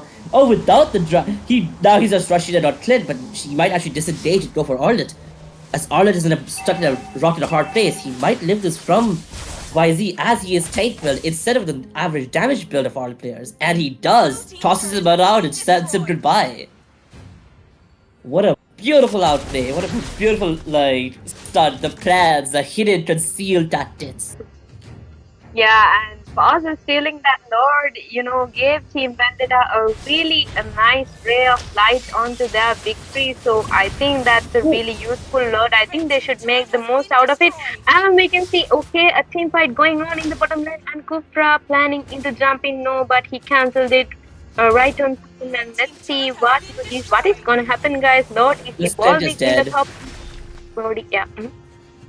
This Clint lives by the Jawhead's old camp there. Using the flicker, but Jawhead's injector plus I think it's called Eternal Wrath or whatever, his charge. Yeah, it's just charge. And he pushes in the turret with the Lord, but bats out immediately after seeing YZ. We see Lolita just waiting for something, waiting for a chance to have a 3-man, 2-man, or even a 1-man stun here. Yeah, on the low push down without taking anything down. That was a pretty good defense coming in. Okay. He's playing a gameplay here, and okay, not getting shot right now, and okay, Clint is in a bad situation. Okay, Johead is right on Clint and was able to secure that kill, and Fanny joining it.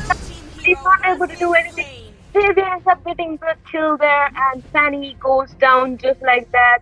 That was a 0-2 trade for Team USM, and not just gameplay coming in, but I think the bottom lane of Team USM is going. Okay, no, it's not. The enemy turret is defended by Johead. Nice defense coming in from Team USM, as well as nice initiations coming in too.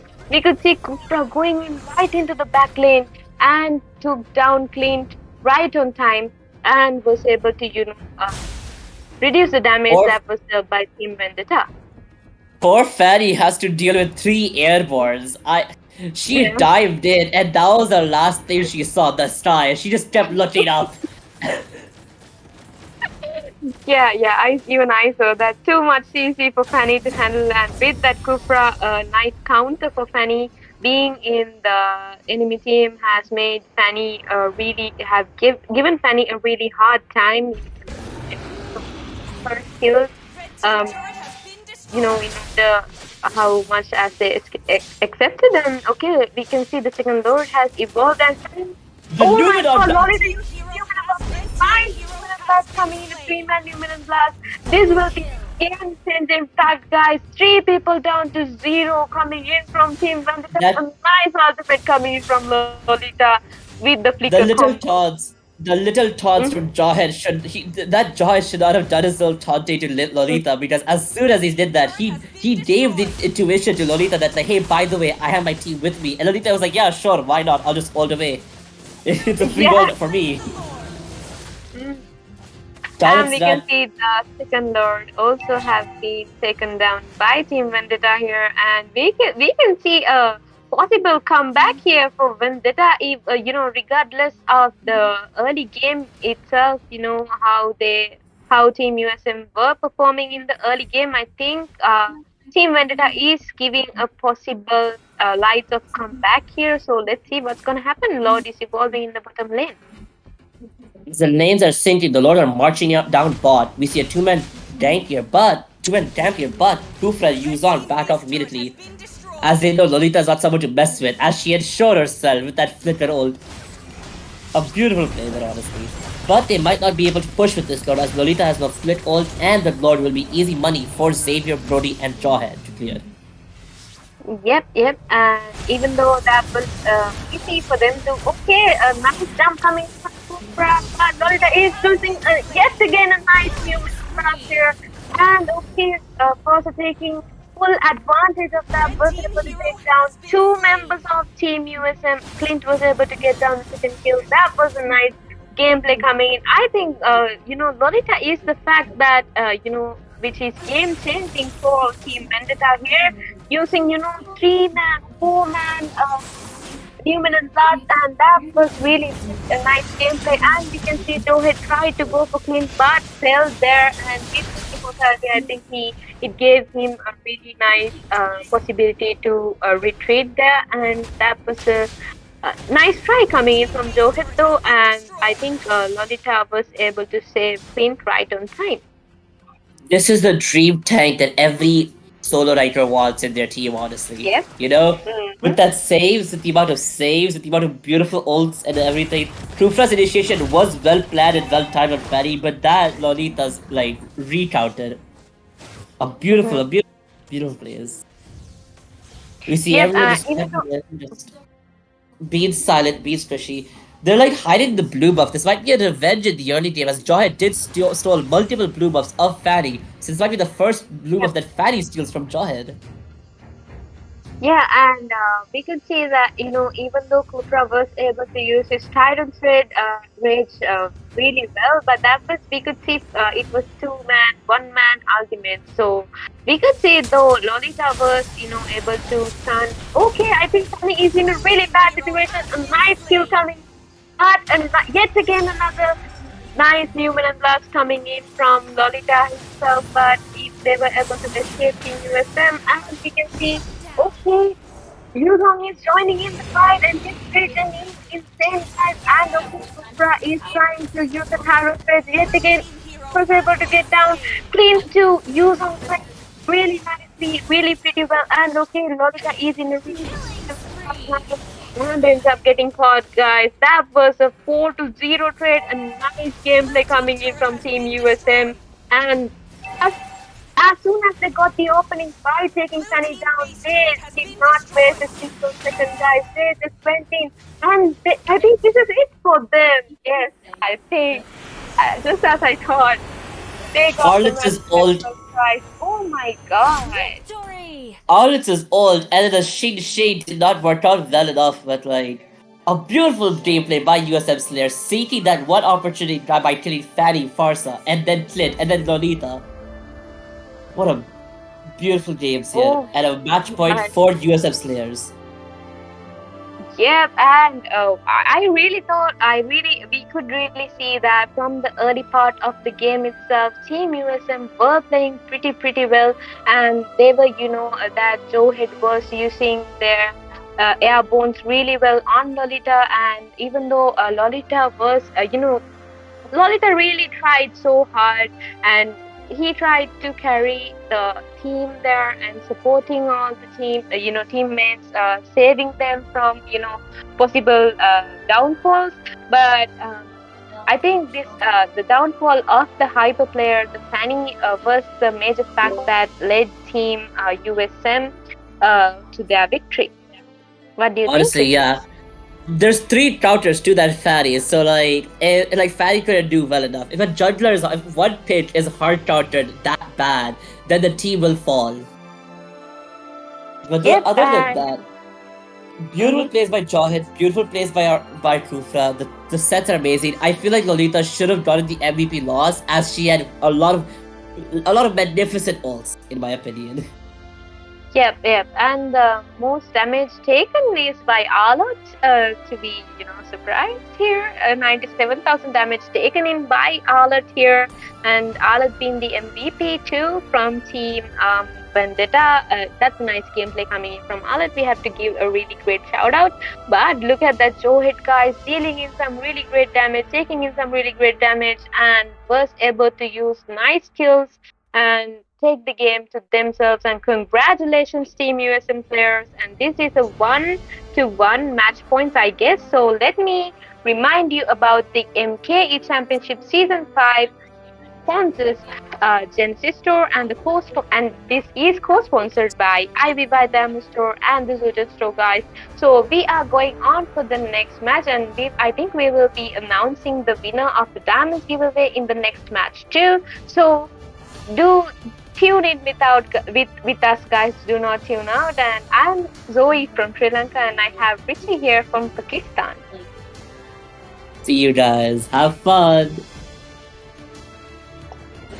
Right here, and Lolita getting hard. Faza uses the airborne strike, feather strike, and okay, we can see Zeutan joining in, and now uses the final slash there, and okay, nice airborne yet again coming in. Nice airborne yet again coming in from Jawhead here, and Fanny joining in right now. Let's see, Fanny is not able to do much of a thing with Kufra.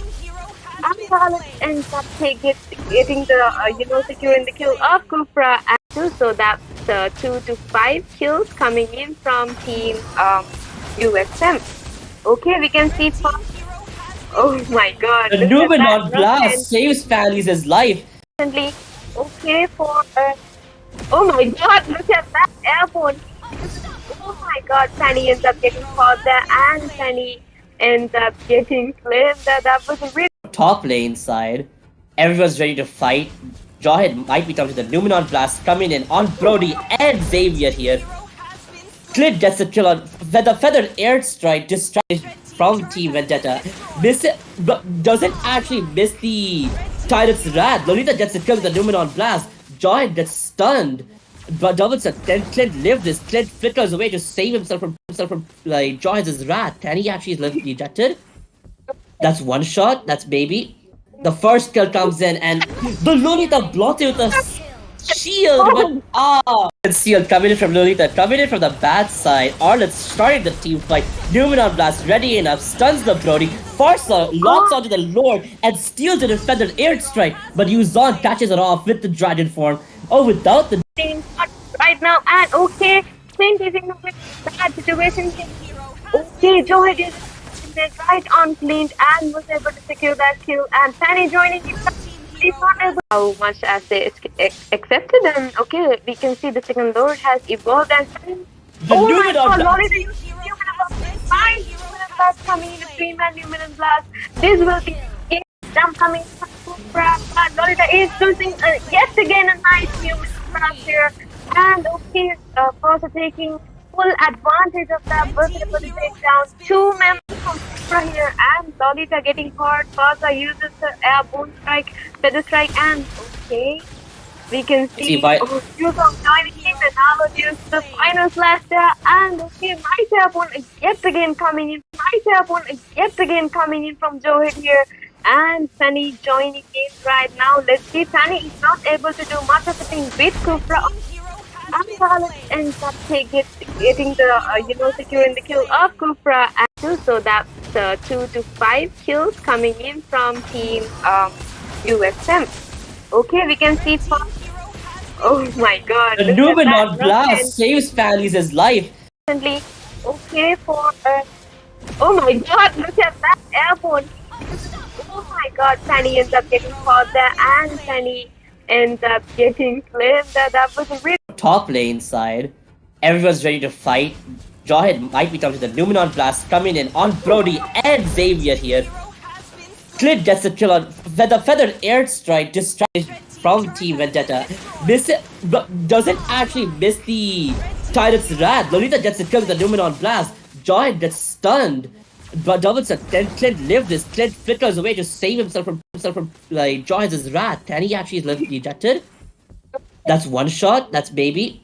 The first kill comes in and the Lolita blocked it with a shield. But Shield coming in from Lolita, coming in from the bad side. Arlet's starting the team fight. Luminon Blast ready enough, stuns the Brody. Farsa locks onto the Lord and steals the Feathered Airstrike. But Yuzon catches it off with the Dragon form. Oh, without the team right now, and okay, Clint is in a bit bad situation. Okay, Jawhead is right on Clint and was able to secure that kill, and Fanny joining in. He's not able how much as they accepted, and okay, we can see the second Lord has evolved, and The oh my Luminon God, Blast. Lolita used Luminon Blast coming in, a 3-man Luminon Blast.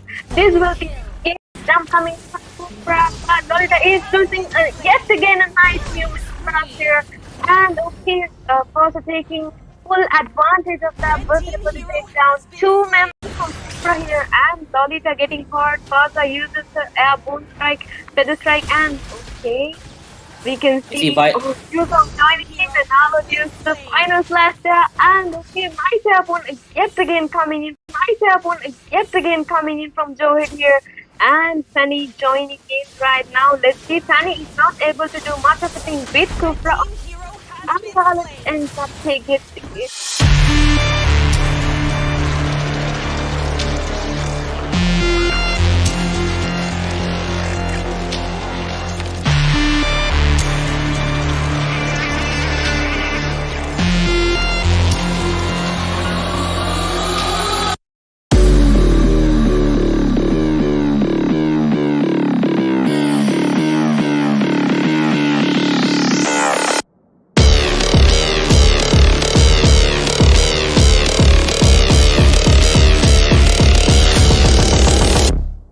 Annoying. He's being along with Baran is just zoning Johnson out. Jupiter, but the wrath of Drive was absolutely perfect. Damage gets the retribution on time. Using the Endless will be taking a lot of damage. Not get a single Johnson will on to the next. And there we go. With the lead with the super position. If that's not sniping.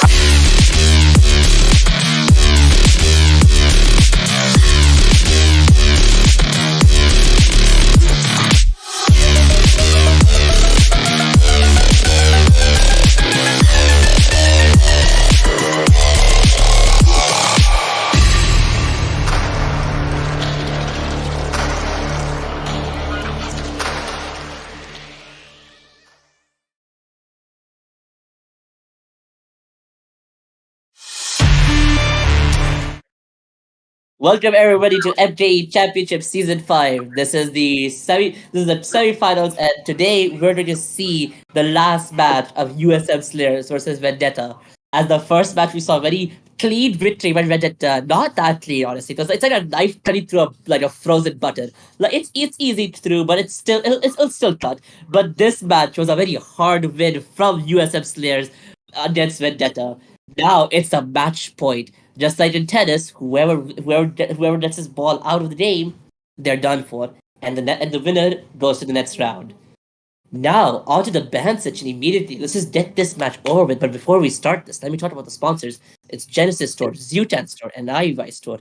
They're sponsoring this tournament. The giveaways for this tournament, the redeem codes are under me in the caster's desk, and they will be with me in the highlights reel. So do check them out. And the winners will be announced maybe in the next match, maybe in like tomorrow, whatever.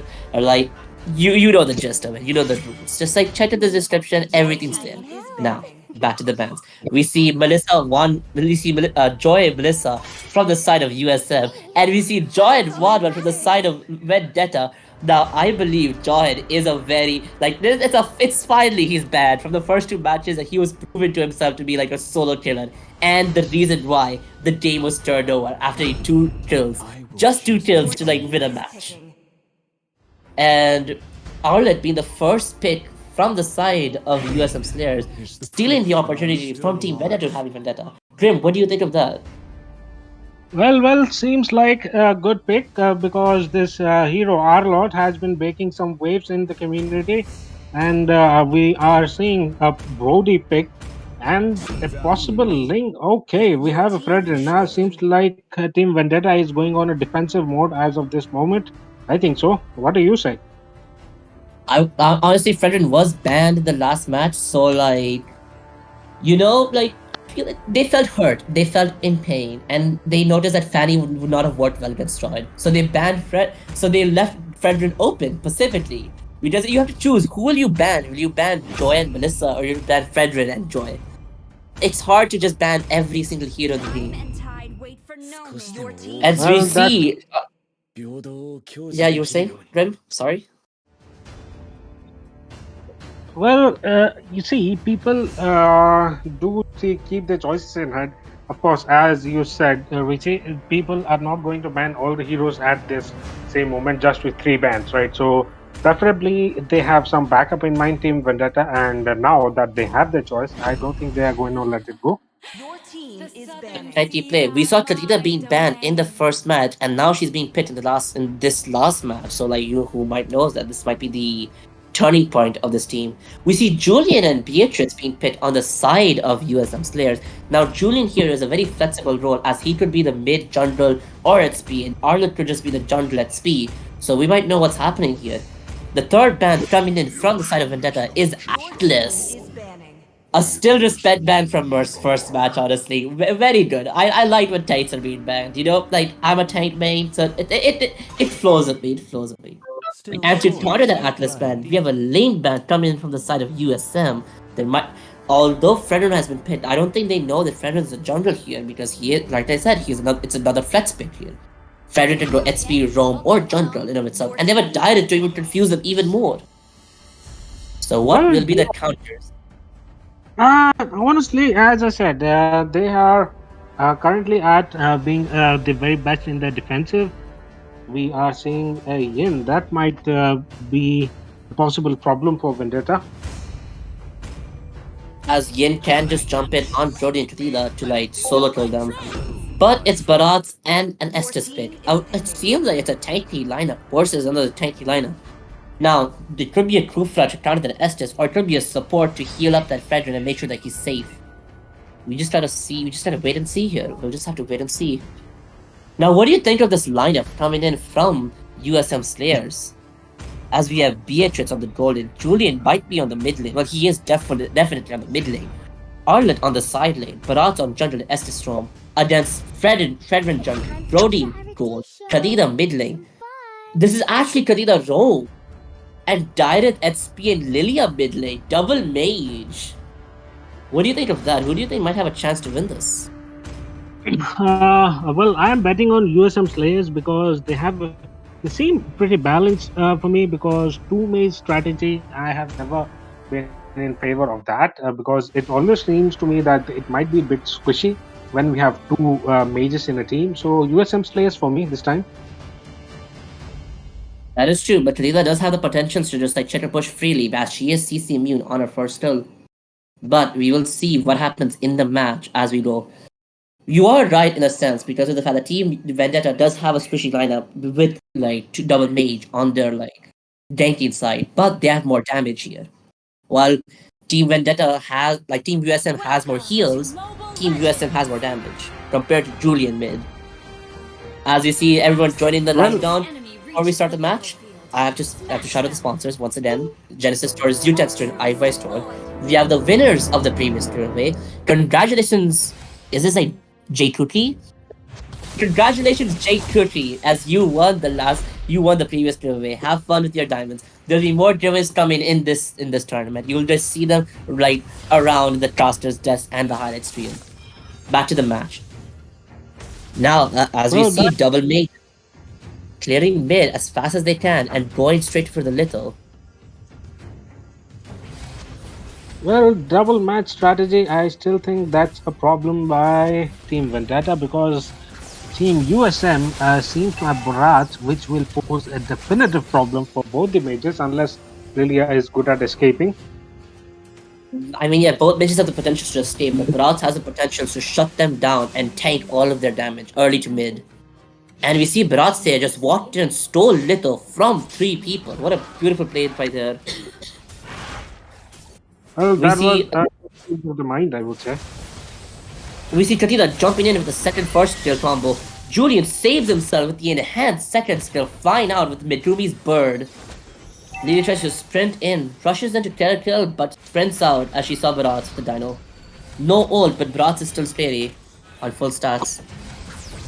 We see a gank coming in from bot lane as Fredrin is just slowly making his way to Arlet. And another gank coming in from top lane with Bratz readying up that camp just to go straight top, and Lilia just staying there, waiting to just kill that Beatrice, having a chance. And the Dino rushes in to start. This is the first second skill. First, the taunt from Fredrin. That was a Petrify? That was a Petrify, but too late for that as Dino and Fredrin dive into the turret just to get that first blood. Bratz has started the turtle while Fredrin was getting the first blood, but since Fredrin has the treachery, he might not be able to take this turtle and he might leave this. Bratz just goes in straight for Lilia to kill, but Lilia still has ult, so he will not eat him back. But he will eat up Dino. The damage from Dino's ult, but saved from Estes. But too late by that, as Kadila Fredrin's airborne is enough to just shut them down and shut Estes down for whatever chance it can have on surviving the teamfight. The blessing of the Moon Goddess can't save them here, as both Dino and Lilia are pushing mid at Kadila goes top, giving vision to the jungler and to the marksman. Brody sees that as a call to join the teamfight or just take up the trap. He will join the teamfight. Kadila ult onto the Bratz, diving waters. Bratz is low enough, gets a kill from Brody. Brody does a turn-apart memory, but Estes finishes the kill off on Kadila, and Lilia overstays her welcome and gets killed by Julian. But gets revenge killed by Fredrin. He's too low, he might not survive this. Pietro splitters into second, maybe make him go to a sniper shot, Renner shot, misses the Renner shot. A lucky survive by Fredrin. A 2-for-2 trade, honestly, that is a very good trade. I couldn't see if the purple buff got stolen. Did you saw who stole the purple buff? Oh, well, that was, I don't know about the purple buff, but I definitely saw Fredrin near this red buff. So, yeah, Team Vendetta, considering their picks, considering their lineup, they're doing good for now, I would say. I told you, they have more damage, but it's just the late game that matters here. Can that damage still strive off in the late game with a healer and a tanky Bratz there? Julian with the first enhanced skill, but misses onto Lilia as Estes is cornered by Lilia's bombs. He still survives and runs away, but there's another gank coming in on top lane as Fredrin cuts the corner off Beatrice. Beatrice has no choice, either fight and clear the lane or recall. And we have first recommendation of pause. Can we have pause in the group chat? Pauses in the group chat, boys? A minute pause for both teams. Now, I wonder what just happened here. Did you saw anyone AFK? I don't see anyone AFK, honestly. I guess I was too focused on the team fights that were happening. Oh yeah, four of them are engaged. All of them are engaged, to be honest. 4v4 on the top. There's Zerot going to be seems to be in a mode to engage with Arlot. So yeah, I think game was going pretty good at this moment. That is true. We see Dada trying to join in on Arlot pushing the turret, and we see the Team Vendetta has full control over the turtle as Kadira, Lilia are positioned in the perfect bushes to burst down that Bratz. Bratz, Estes, and Julian have to stay aware of where the Kadira is, because one airborne petrify combo and they're all dead. That's a free tank if you think about it. I think that's the main focus on why people play Kadira Rome, because of the second skill petrify combo. That is really just a free Atlas ult. The airborne stuff. Oh well, yeah, that's true. The only problem for Vendetta at this moment is how to counter the Bratz. Bratz is, I think, the only problem for Vendetta, and if he is countered, they'll have a solid defense, to say so. Honestly, yeah, Bratz is tankiness. If he gets at least Radiant, then they might not have this advantage they're having now. They're just having free reign as no one has built any items for them. Oh yeah, Kadira Honestly, I've seen Kadira being played in the MPL and the M4, M3 series. It's fun seeing Kadira being played here, you know? It's very fun. It's a very fun comp. You're having a mage as the tank. Like, who thinks of that? Who thinks of these combos, right? Well, Let's say, that is you'll see that you support jungler. Wait, well no, that turbulence. you know Turbulence. Yeah, yeah. everything aside, everything aside. That is why this is MKE championships. People play tank That with me. people play tank with mage, you know, and people might play like mid with tanks. Who knows? We see Bratz joining in on the turtle, eating the Fredrin up, might be getting a free retreat as he stuns the Fredrin, gets the retreat of Fredrin. Kareem with a diving waves gets on Estes but cannot get the kill. Appraises Wrath, almost killing, but the blessing of the Moon Goddess out heals everyone's burst damage as everyone is forced to retreat from Vendetta's side. Brody first kills post from there. Direct dives in with the ult, but gets stunned by Arlet. Can't do anything with his abyssal decimation. As they all rush in on mid, Lily and Kadira are only left to protect mid, but Kadira might not have enough mana to defend this lane. As that was actually a good clear of the minions. Stops them from even getting close to them. Brody, however, gets a free chance to push as much gold as he can. Beautiful plays here by both sides. We see Arla just clearing bot lane and going straight for the team fight as he can't stay in that lane anymore as his lane is drawn. His only safety net is drawn. A gank coming in from top lane, biting Vendetta, but Beatrice might change his sniper and just maybe give some vision out by shooting some light shots. Maybe not, honestly, as Kalila can easily just hide in through the veils of the vision area. We see Beatrice with a sniper half healthing that Brody. But oh no, she walks into the Kadira! Jade ice retreat by friend, it wasn't enough. She just got petrified too. Estes had to purify out of the Lilia's. Maybe this might be a Julian kill too, but Julian heals that with Estes as first kill. Brass goes straight for that Lilia. You waste her ult. Ults the Fredrin. But can they survive Lilia as his bomb bars? As they might have to leave Fredrin, as they might have to leave Bratz here. He does take a lot of damage though. I will give him that. It's not like he didn't do anything. He did take a lot. Direct gets a kill as Estes, but Beatrice with a snipe on Brody. Should not have stayed there at half HP, but what did you say about fight? What did you say about monsters, you know? They gotta be risky to play. It's number one rule when you're a marksman. Al tries to dive in, but it's he's just doing vision right now. Darren knows he's right there. Stun, one dash. He might escape this though, but it's too much damage for him to take. He's still going to take his team fight though, however. The ult from Direct and the petrify of Arlet. He might live this. Nope, the second skill first kill. Wait a minute. Nope, he will not die. And while that was happening, as another team fight happens with the double mage drop, but Baraz cannot take this team no longer. As Estes keeps going down because of the Kadira and Fredrin forcing him down first in the team fights, no matter what. It's either he can't join the team fights or he can't heal his teammates. That's what's happening to him. Fredrin being daring to push into Braz's jungle, can steal the red buff, but can do a lot of damage to Braz. He gets a taunt up, but overstays his area. Brody had to flick it off to live that stun because he knew if he got that stun, he would have ulted as soon as that set pistol hit. Well, it seems like Team Vendetta is doing something right at this moment, even if having two mages. I don't think that is stopping them in their game objectives. Honestly, yeah. We see Braz is smaller here as he waits on mid. I think he was waiting for the minions.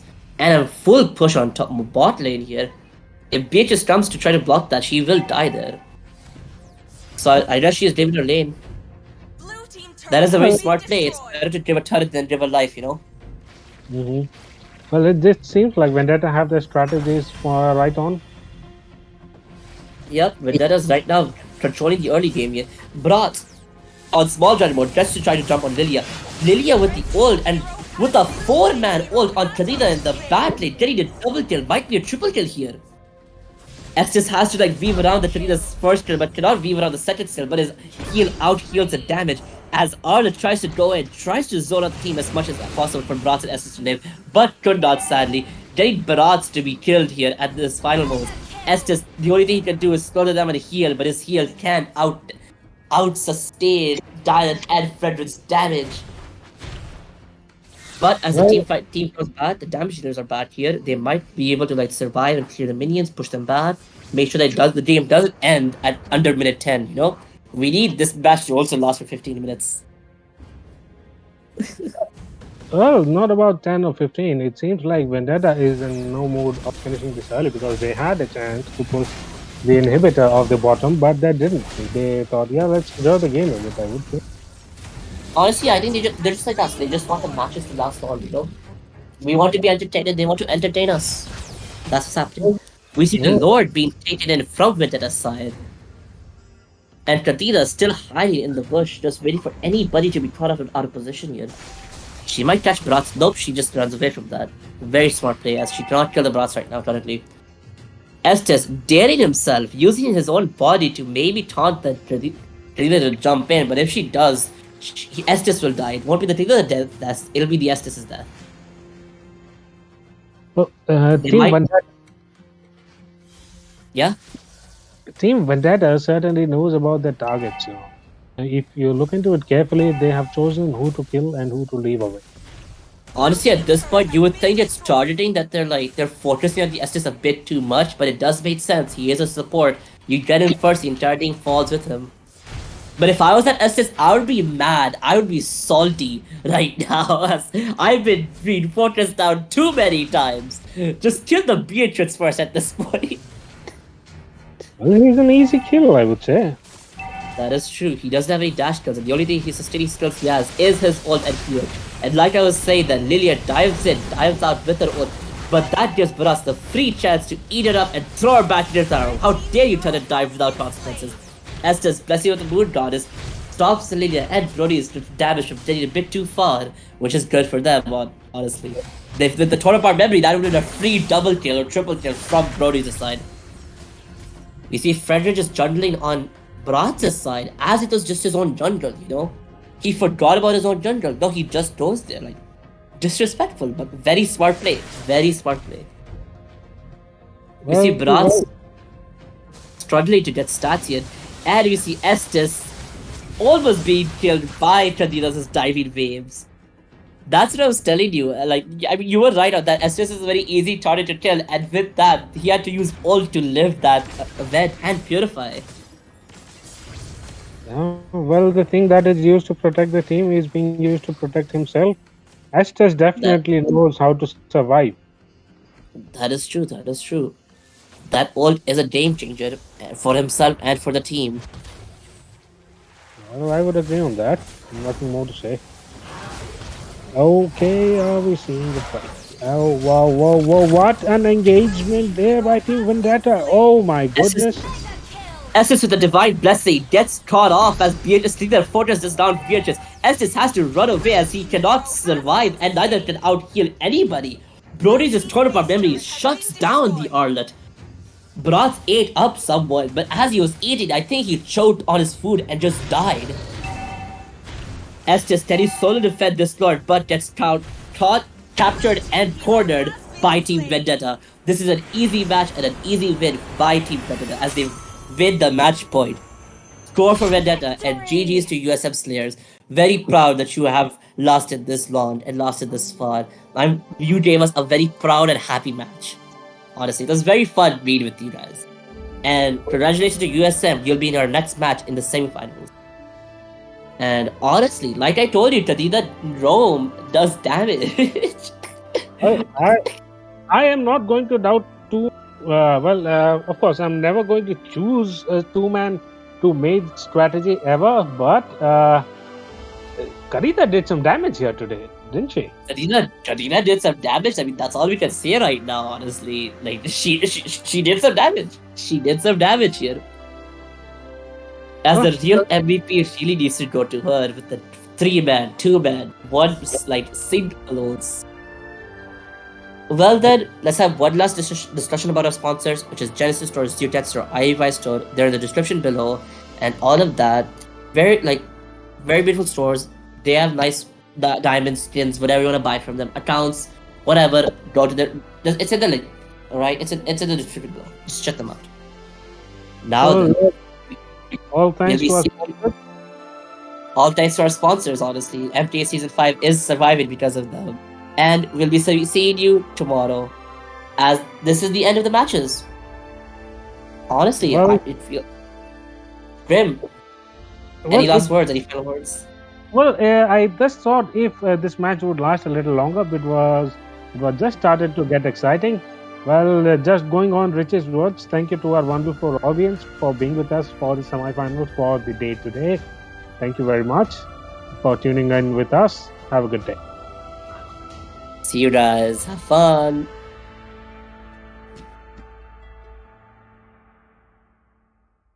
Just goes straight top, and Lilia just staying there, waiting to just kill that Beatrice, having a chance. And the Tyrant rushes in to start. This is the first set skill. First, the taunt from Fredrin. That was a Petrify? That was a Petrify, but too late. He will eat up Tyrant. The damage from Tyrant's ult, but saved from Estes. But too late by that, as Kadila Fredrin's airborne is enough to just shut them down and giving vision to the jungler and to the marksman. Brody sees that as a call to join the team fight or just take up the trap. He will join the team fight. He will ult onto the Broths, diving waters. Broth is low enough, gets a kill from. That's a very good trade. I couldn't see if the purple buff got stolen. Did you saw who stole the purple buff? Oh well, that was I don't know about the purple buff, but I definitely saw Fredrin near the red buff. So yeah, team. We see Broths joining in on the turtle, eating the Fredrin up, might be getting a free retreat as he stuns the Fredrin, gets the retreat of Fredrin. Career with a diving waves gets on Estes but cannot get the kill. Appraises Wrath, almost killing, but the blessing of the Moon God is for that Lilia. You waste her ult, ults the Fredrin, but can they survive Lilia as his bomb bars? As they might have to leave Fredrin, as they might have to leave Broths here. He does Tyrant, and the Petrify of Arlet, he might live this. Nope, the second skill first skill. Wait a minute, nope, he will not die. And while that was happening, as another team fight happens with the double mage drop, but Broths cannot take the jump on Lilia.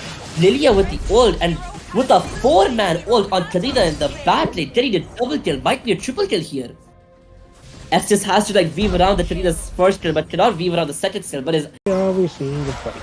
Oh whoa! What an engagement there by Team Vendetta! Oh my goodness!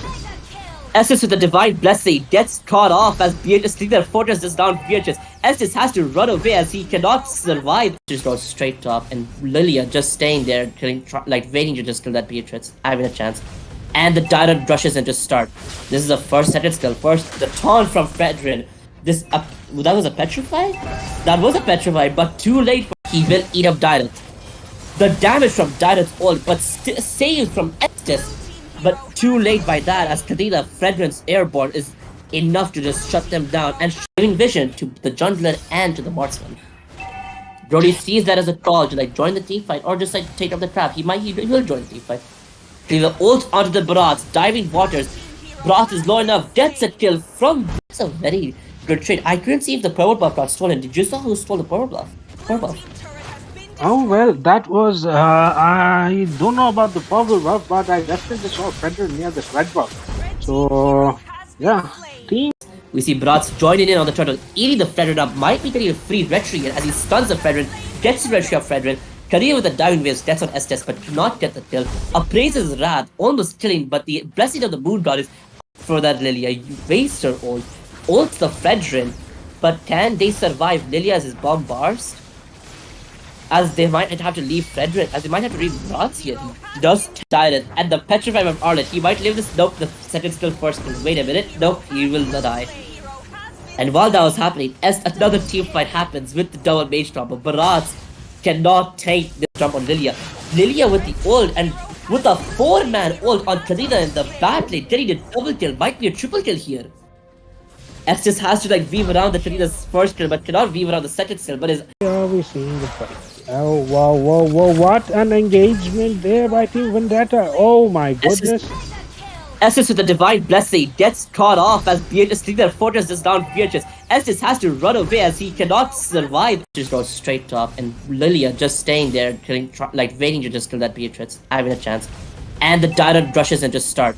This is the first set skill. First, the taunt from Fredrin. This that was a petrify? That was a petrify, but too late. He will eat up Direct. The damage from Direct's ult, but saved from Estes. But too late by that, as Kadena Fragrance Airborne is enough to just shut them down and giving vision to the jungler and to the marksman. Brody sees that as a call to like join the team fight or just like take up the trap. He will join the team fight. He will ult onto the Broths, diving waters. Broth is low enough, gets a kill from. It's a very good trade. I couldn't see if the power buff got stolen. Did you saw who stole the power buff? Oh well, that was I don't know about the purple buff, but I definitely saw Fredder near the red buff. So yeah, team. We see Broths joining in on the turtle, eating the Fredder.